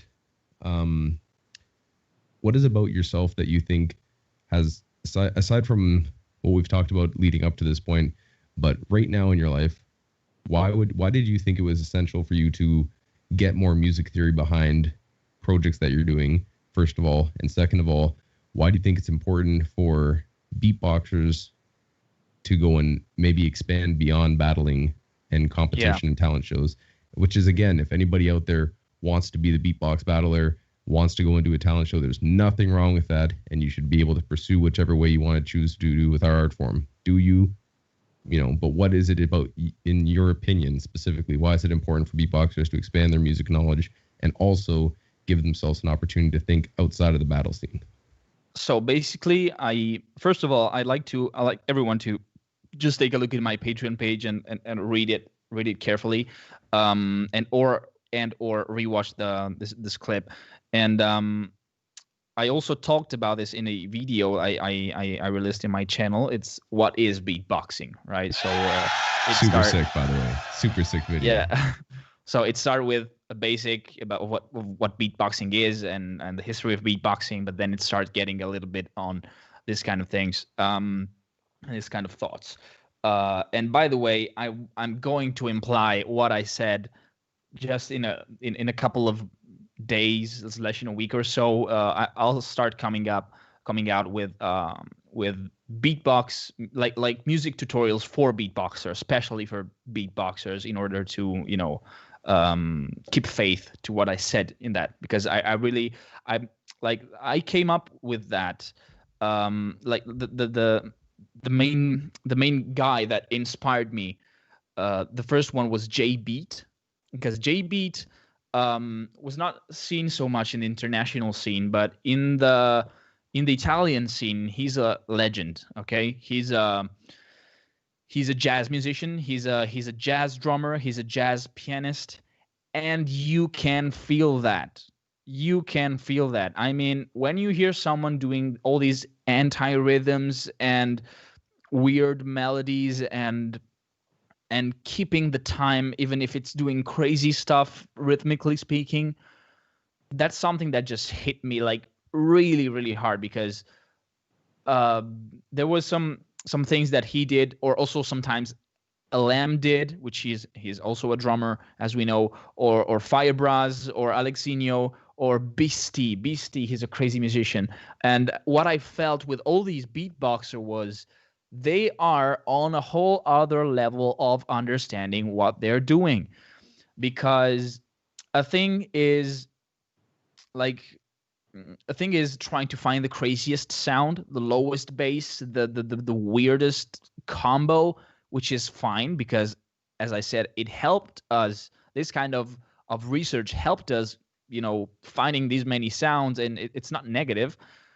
But we also need to watch, to take a look at music theory, because, I mean, if I feel like, and it's just a feeling, it's just my feeling, so just throw it away. It's basically, I feel that if we just keep pursuing the thing of wanting to impress people, it will just be a trend. Beatboxing will just be a trend, and maybe it'll start. I don't know how beatbox will evolve, all right? But I think we also need this kind of approach to this kind of having a method, to teach to the next generations. And I was really inspired by teaching by teachers like Calum Lady, or Martin, or Bloody Chris. All right, so getting into the transmission, okay, into teaching, forces you to question yourself on so many levels, and just a little off topic, but anyway, getting back to the music thing, I think music theory, like knowing the rhythm, knowing how to move into the rhythm properly, at least to me, gave a lot of more satisfaction, like mental satisfaction, of discovering a new crazy ass sound, which is totally cool again. But I think it's kind of the easy way, like doing. We see music theory as a boring thing, as I have to do this and this, 1, 2, and 3, and 4, and 1. So we see music theory as, I can skip that, I can. Your dog agrees. Dog is, yeah. He's actually saying he agrees with me. Anyway, basically, we see this as boring, but because we have the wrong idea of music theory. We think about it as our music teacher at school that tells us what to do and what not to do, and that's basically, boring, right? But if you see this with curiosity, that's actually one of the coolest thing to learn as a musician, as a beatboxer, because you can be just a beatboxer, or you can be an artist, as Reep Swan has repeatedly said tens of times. And he's not just a beatboxer; he wants to expand his view and everything. And my way of doing this was getting to know music theory better. And I mean, Alem, Skiller, Alexinho, the world champs, they all have really, really good basics of music theory, of rhythmic theory, of what's a triplet, what's a 7/8, what's what's anti-rhythms, doing weird games with rhythm, and then I came in touch with the Indian community and with the Indian concept of rhythm, because in the Western world we have this linear concept of rhythm. So we write notes in the pentagram. Is that how you say that? Pentagram. So the like 5 lines where you draw music. When you write music down.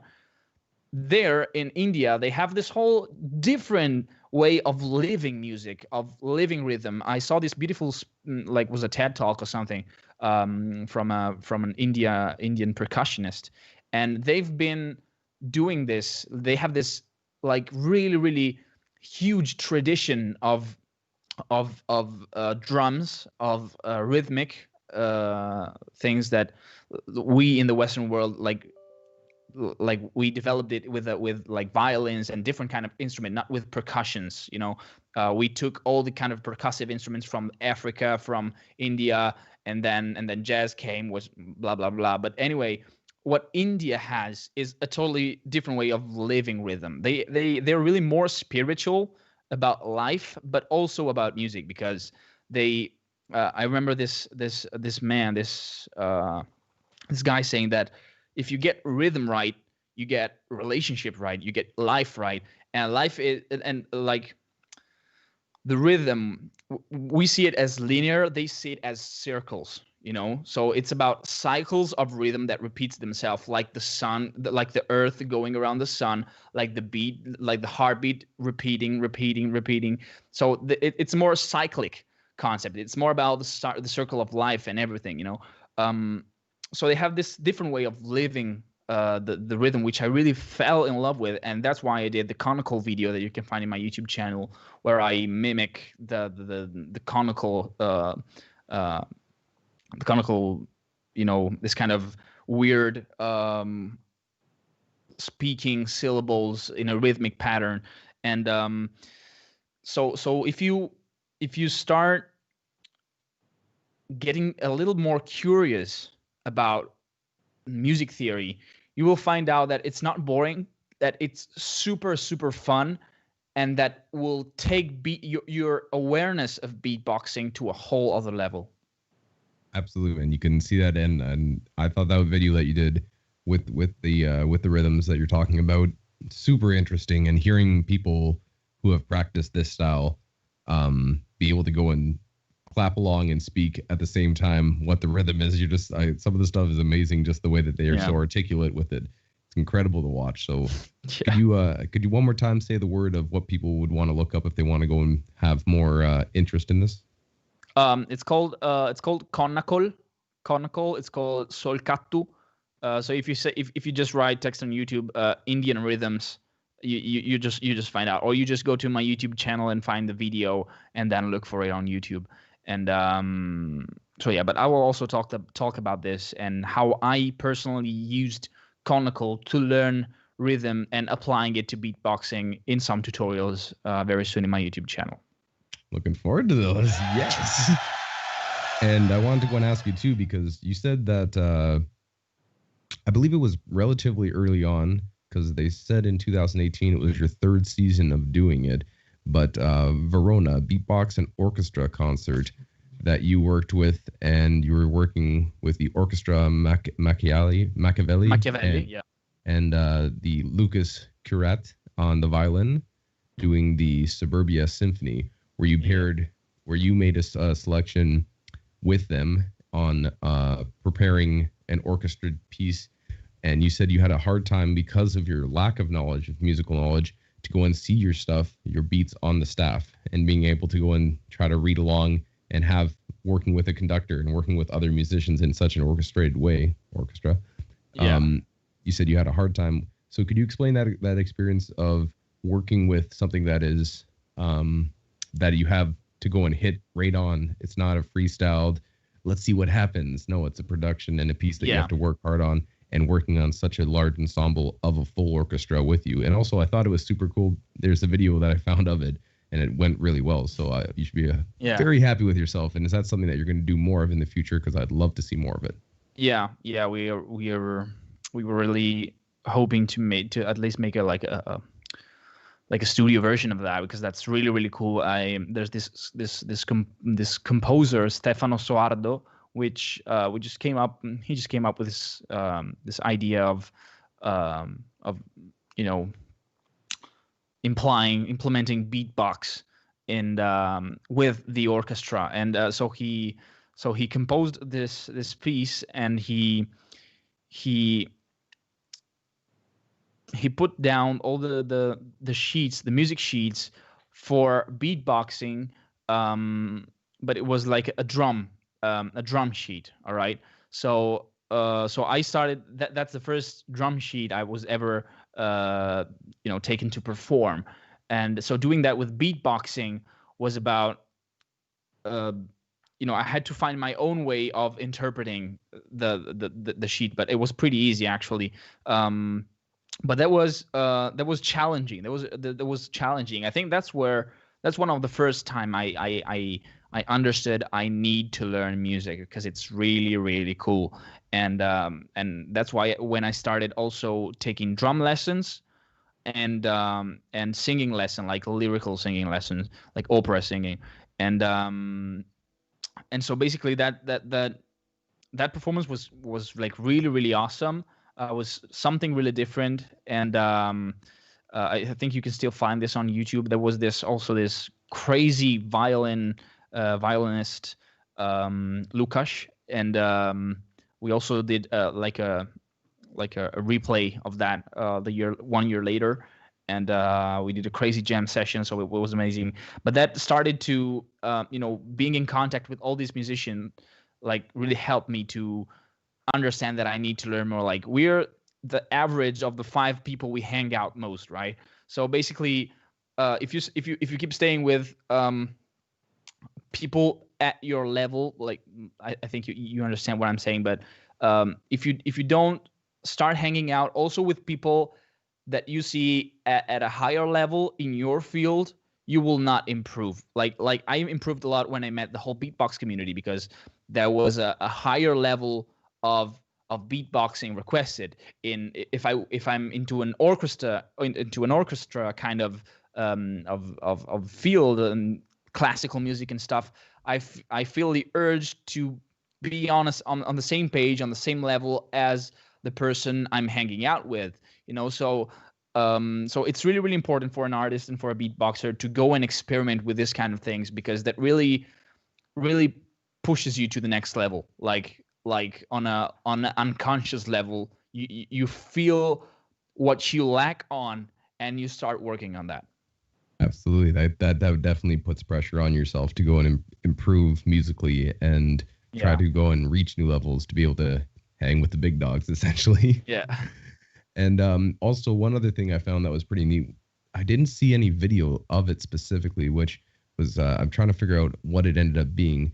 But you did it was Festival Wonderland, and you did a theater production with them where you had like a horse's head going on, and there were people on a stage, and it looked really interesting. Could you kind of tell me about that? Because I didn't get to see it. I just saw the pictures of it. I was like trying to figure out what's going on here. Yeah, there was another weird but really cool experiment I did with this theater group, which is called Habitus. And basically, this guy approached me, and they actually approached the Italian beatbox family, and they suggested me as an artist for doing this kind of thing. So basically, we did this artist residency in Naples, and I stayed there like 2 weeks or something, working on this theater piece, like original theater piece. And that was also my first approach to theater, and that really gave me a whole different perspective on stage presence and on what you actually communicate on stage with each one of your movements. And that's when I started taking theater lessons, by the way. So basically, every time I find myself in a situation where I need to grow up, I start taking lesson of it. I don't know, I'm like that. So so we did this weird experiment where I did the soundtrack for a theater piece with my loop station while being a part of the act itself. So so it was really, really cool. I think there is somewhere the video. I can send it to you anyway. And it's it was really meta for me, because like theater can be really conceptual at some levels. So so that was a really, really cool experiment I did, and again, that really helped me getting in touch with another world, with the world of theater, which is one of the best, one of the fullest form of art, because you can have music, because you can have acting, because you can have dancing, and like doing that and getting in touch with the world of theater just got me thinking, okay, I need to do something that is both beatboxing and acting and music and dancing, and I have to be good at everything and make the ultimate show where everything is connected, and like, I don't know, fantasize a little more about this. And but anyway, then I started taking acting lessons, and I started getting deep into acting, into comedy, and I started being really inspired by Bo Burnham, which is a stand-up comedian, and I started really getting into, like, he was like, I really suggest every beatboxer to watch his show What, and his show another show he has on Netflix, and I was actually the first guy that talked to me about this was Freddie Beats. He talked me a lot about this Bo Burnham, and he showed me when I was in Austria with Slizzer, and he showed me the show of this Bo Burnham, and I started really falling in love with acting and this kind of thing. I mean, Freddie Beats is the guy of this kind of thing. He's the comedy guy. He's about acting and all this kind of thing. So that was really inspiring, yeah. And yeah. Yeah, man, I like that when you have something that you don't maybe understand or don't have, you pursue taking lessons in it and actually taking practice in it and trying to improve yourself to go and be able to go and connect with the people that you're working with, and that's going to pay dividends for a long time to come for your career, man. It's very interesting. Before we get into some stuff like rapid fire and questions from Proponi and some other stuff, I wanted to go and ask you, after you do Grand Beatbox 2019, you do the Loopstation battle at Florida Multiverse again. TNM, shouting out, he smashed it. Yeah. And putting it together. And I wanted to go and ask you though, what is it that you're going to be looking forward to? Are you going to be trying to go and do Grand Beatbox battle again? If there's another World Champs at some point, are you going to try to pursue that? Is there any want for you to go into solo beatboxing again and do solo beatboxes, whether it's just in the Italian scene or internationally? What are your future specifically battle plans, if you have any, or accomplishments that you want to make? Yeah. So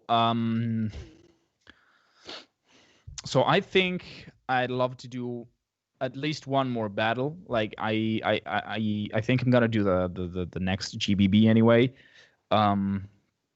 And because I want to bring the new me, my new music, and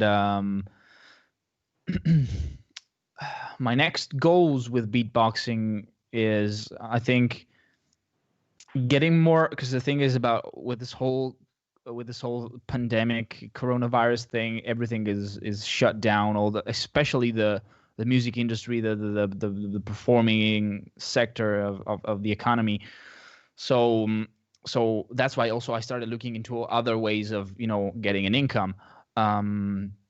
So basically my goals now with beatboxing are keep on teaching to the students I have right now, which is amazing. I love teaching, and win a GBB, win an international competition. I think that will be the last cookie I give to my ego. I feel it kind of needs it. But then I like as I said, there's no there's no point in wanting to be the first at all costs. I mean, it's okay for me to just do one more battle to have fun, and to show some new stuff. That will be really, really cool. That's the only thing I need. And then musically speaking, I see a lot of beatboxer that has taken advantage of like positively taken advantage of the pandemic to work a lot more on their YouTube channels and on their networking and on their on their beatbox career. And I feel I kind of pulled back a little bit and starting watching into other aspects of life that I think are important.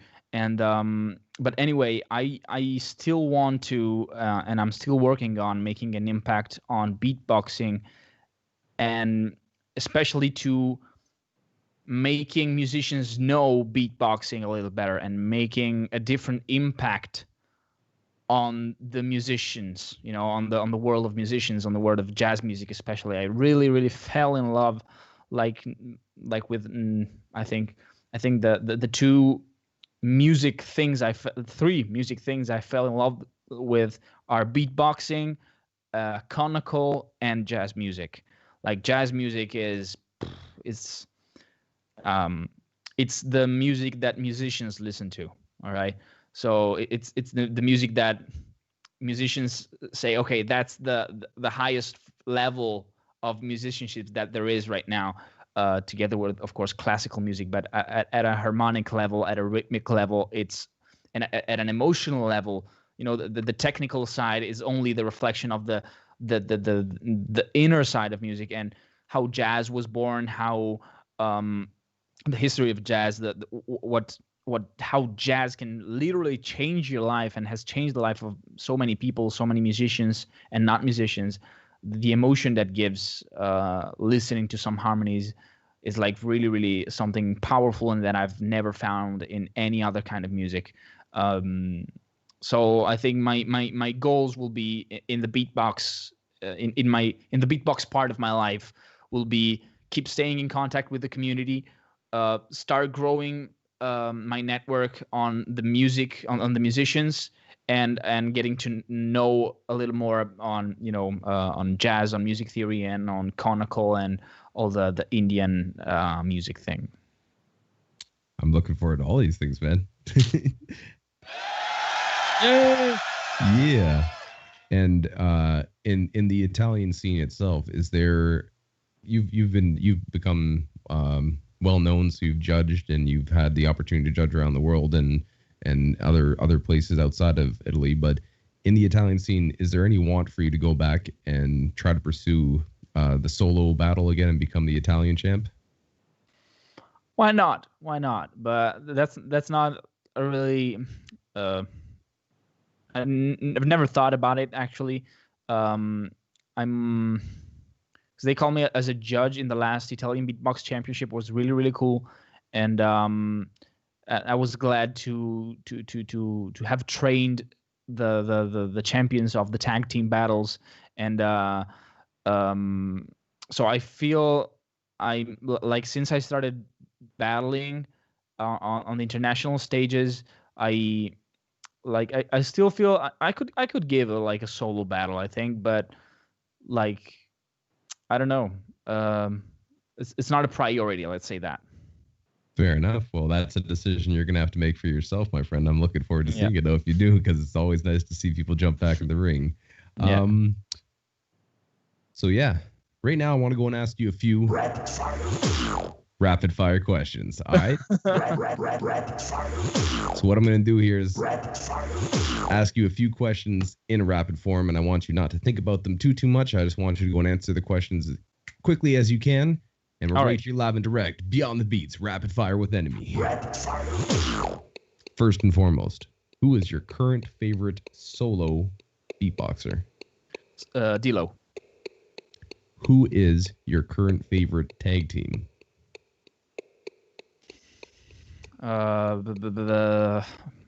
Barry. Who is your favorite current looper, other than yourself? Beardy Man. Who is your favorite current crew? We know that. Barry Wham. What is the best Italian dessert? Cassata siciliana. What is the best style of pasta? Carbonara. What is the best cheese? Parmigiano Reggiano. Who do you think would win in a competition if voted by the public? Would it be Bobby McFerrin or Al Giroux? Bobby McFerrin. Fuck. sorry. Last question was hard. That was hard, man. Why you do that to me? Okay. All right. So those are questions right there from myself, just looking at rapid fire questions. Sorry to go and put the pressure on the last one there.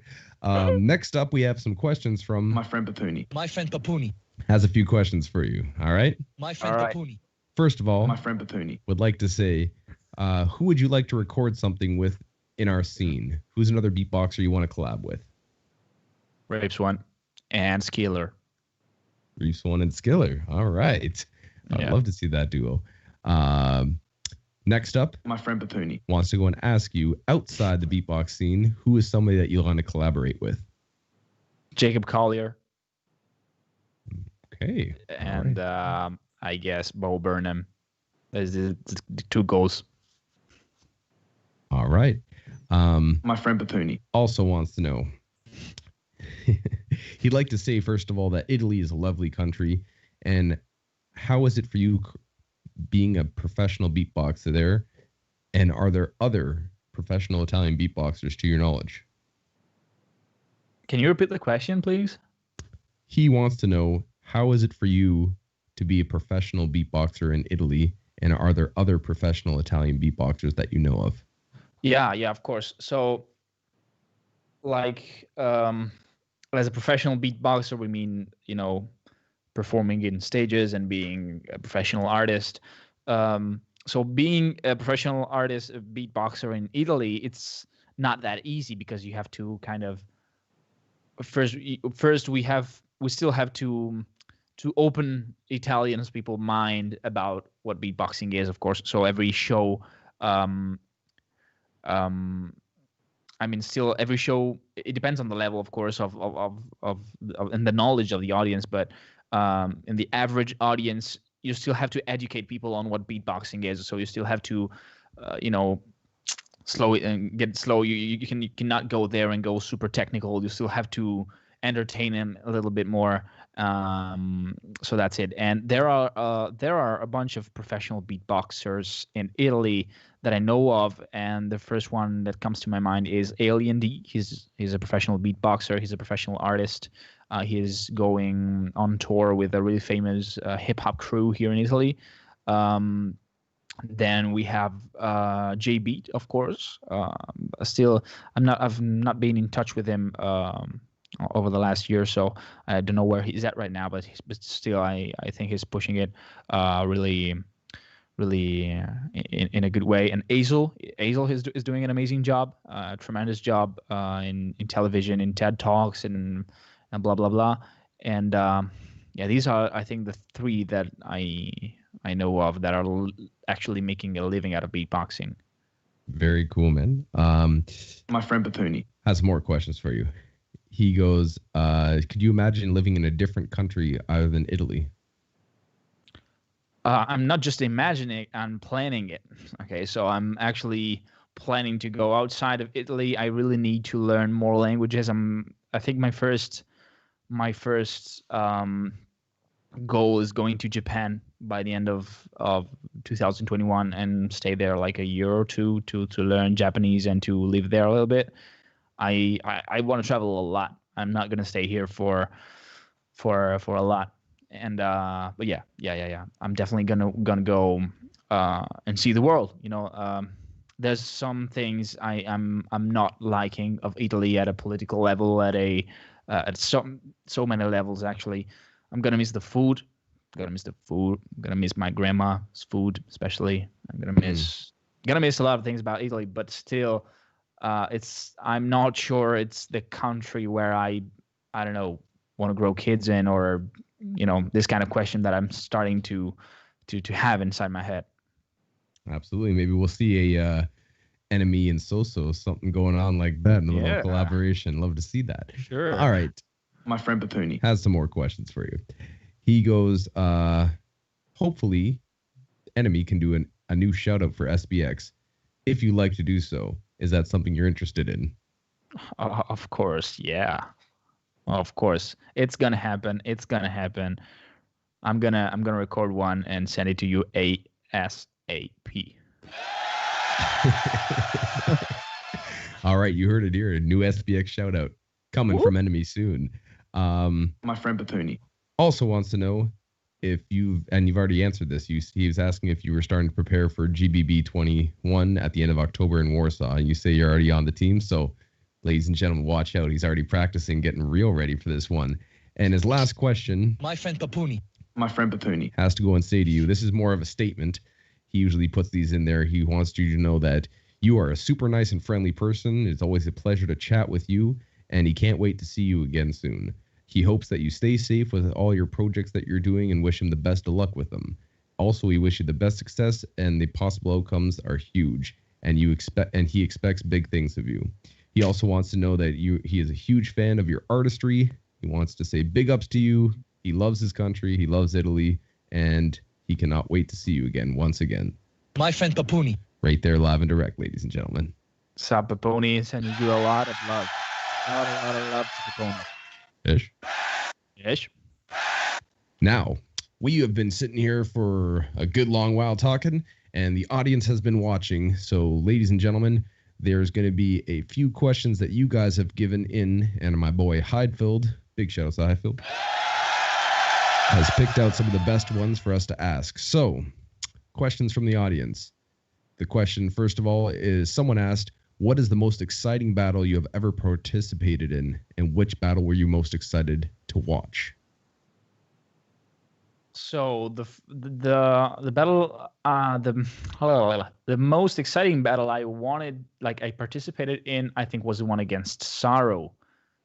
Yeah, I think that was the most exciting battle I've been in, and so because also it was the world champ and it was the semifinal. So that was the most exciting battle I've joined. And about the most exciting battle I saw, I think was Codfish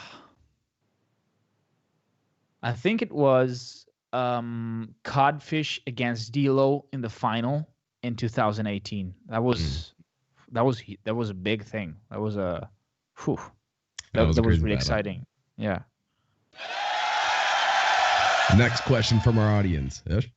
They want to know, everyone in the community says beatbox is music, but NME, apparently, according to them, they don't think you think like that. He said on one of the Instagram stories.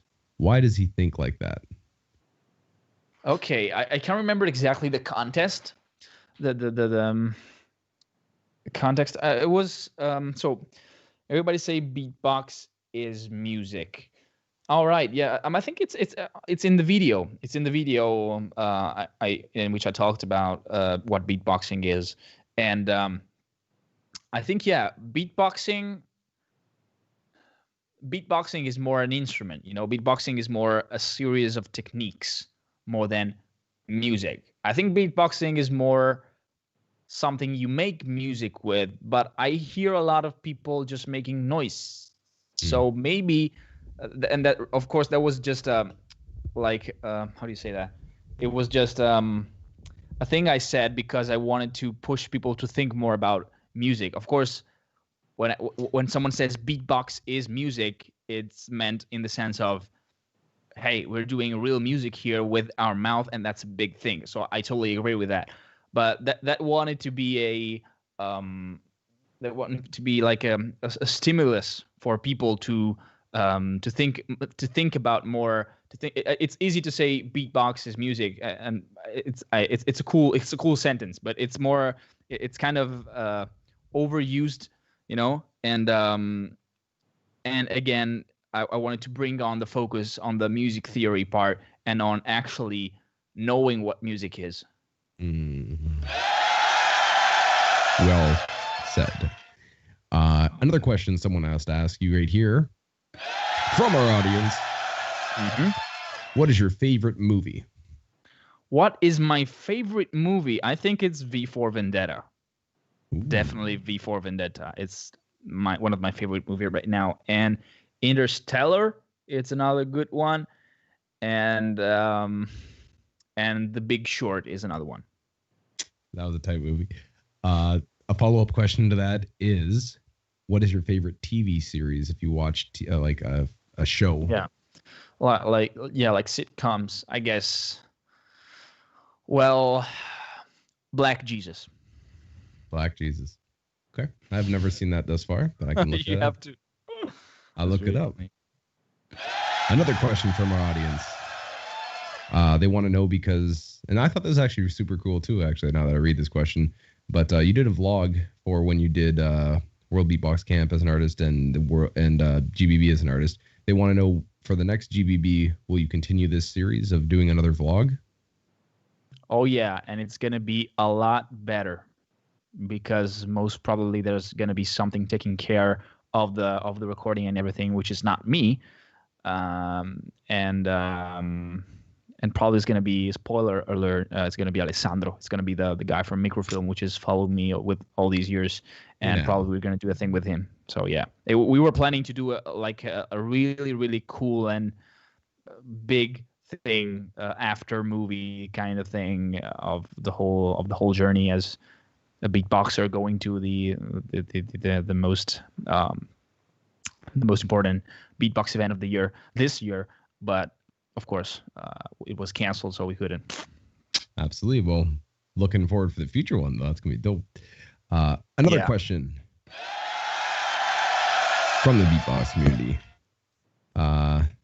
They have a question right here. There you go. When will you release your music, and when will it be available for people to support you on Spotify and be able to have your music? Because you also said that one of your goals was to be able to make a full-length project. So when do you think that's going to be happening, and also when will people have the opportunity to go and support you in this endeavor?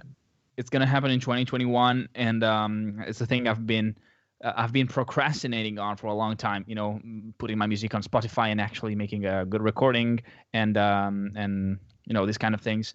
So making a cool production, because I've always been about performing and stuff. So I've never really focused on the you know, having good music, good sound, well sounding music, which is something that actually Inky pushed me to think more of, because he's the master of that. He's the master of the sound, and so he really inspired me to work on that, and so definitely you're gonna see me on Spotify by next year. Yeah.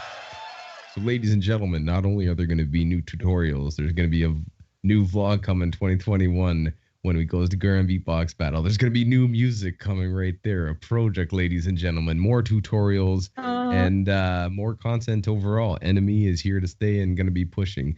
And before I ask you for a freestyle, I just want to go and ask you, just from a personal level too, of getting to know you. Couple quick questions. One, growing up, do you play sports? Is there what other hobbies do you have outside of beatboxing? What was your interest other than beatboxing and music? So basically, sports. I like playing sports and stuff, but I'm not really much into competitions and sports and stuff. What I'm really into, like outside of beatboxing, is the Bible.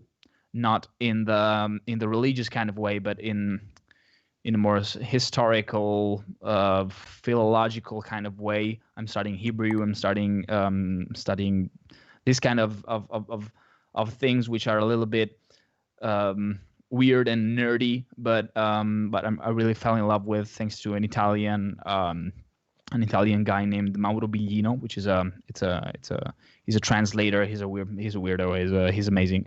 And another thing I'm really into lately is online trading, and I'm in the financial markets, so understanding how the world works and how to earn money with the financial markets. And basically that's it, actually. The other two things in my life. And is that what you're talking about, where you say you've expanded outside of beatboxing, figuring out ways to go in, because everybody needs to eat, everybody needs to eat and pay rent. So it's been hard to perform and get that money beatbox wise. So you're saying that you've been doing some online trading and figuring out the world. That's super cool, man. Yeah. And I'm also kind of launching this other YouTube channel and stuff. So I'm working a lot of that. Yeah. All right. And one last question that I have before I forgot to ask you this one on rapid fire. So, is chess a game or sport? Oh. A spame. A gort. Right down the middle, ladies and gentlemen. That's a good answer. There you go. All right. Yo, right here, live and direct, Beyond the Beats. We've had NME on. We had a good talk with you, my friend. But people have been waiting. People have been asking. I love hearing it. You said that you don't have your Loopstation with you right now, but people want to go and hear because they've been asking. So, do you have it in you? Do you feel like dropping some beats for us, Radio Live and Direct? One more time, ladies and gentlemen, representing Italy, smashing it all over the place. NME, about to go and drop some beats. I say the 3, y'all say the 2 and the 1. Let's get it cracking in 3. You have all the samples.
Tell me something about me I don't want to know.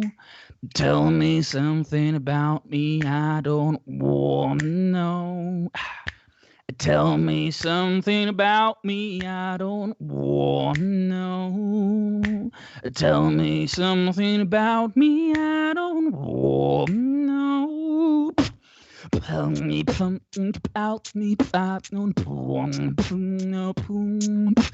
Tell me something about me I don't want to know. Something about me I don't want to know. Tell me something about me I don't want to know.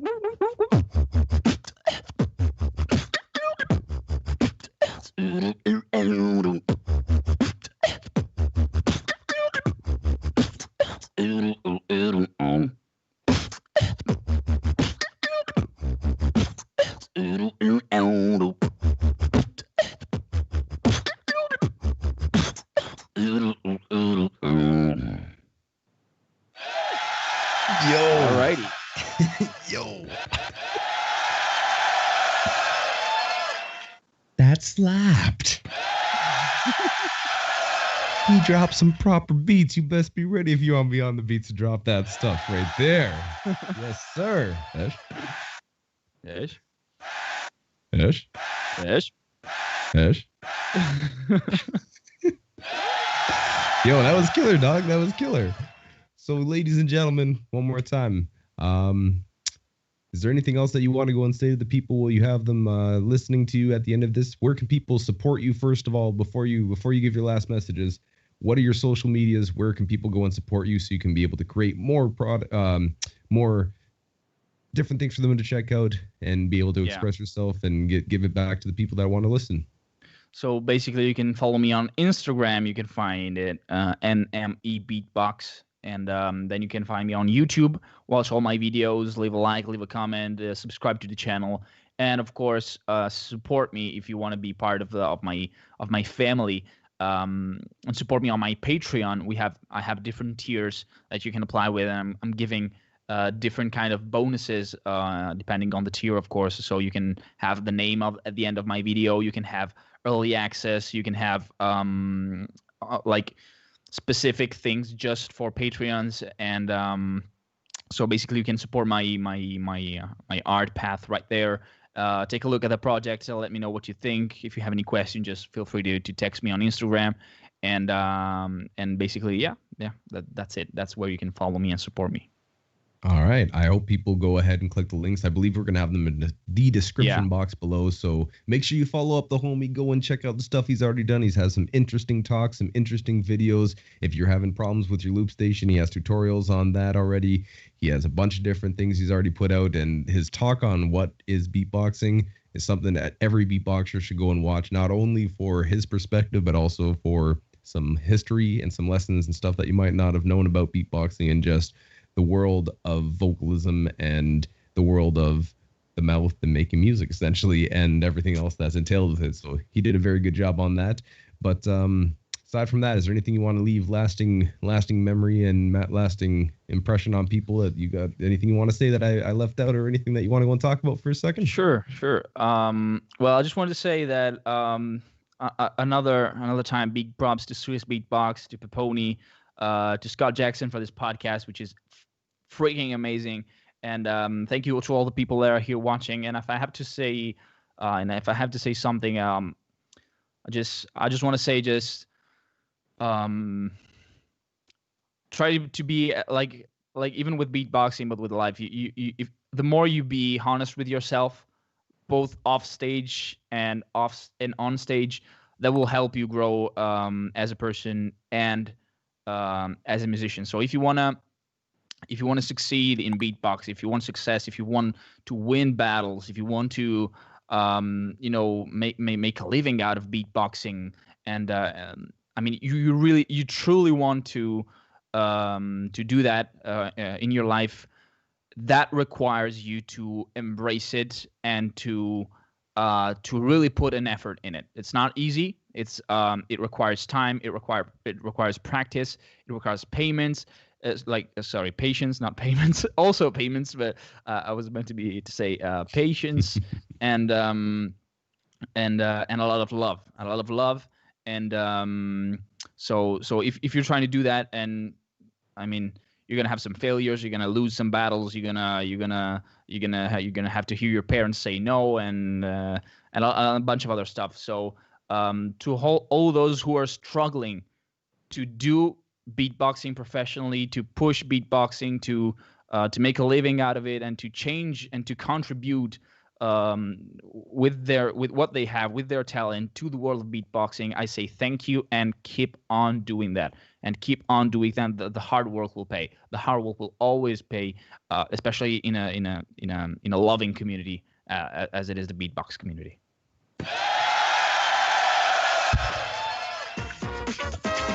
Ladies and gentlemen, well said. Once again, hey now, dance it out of about come on, you haven't worked, yeah.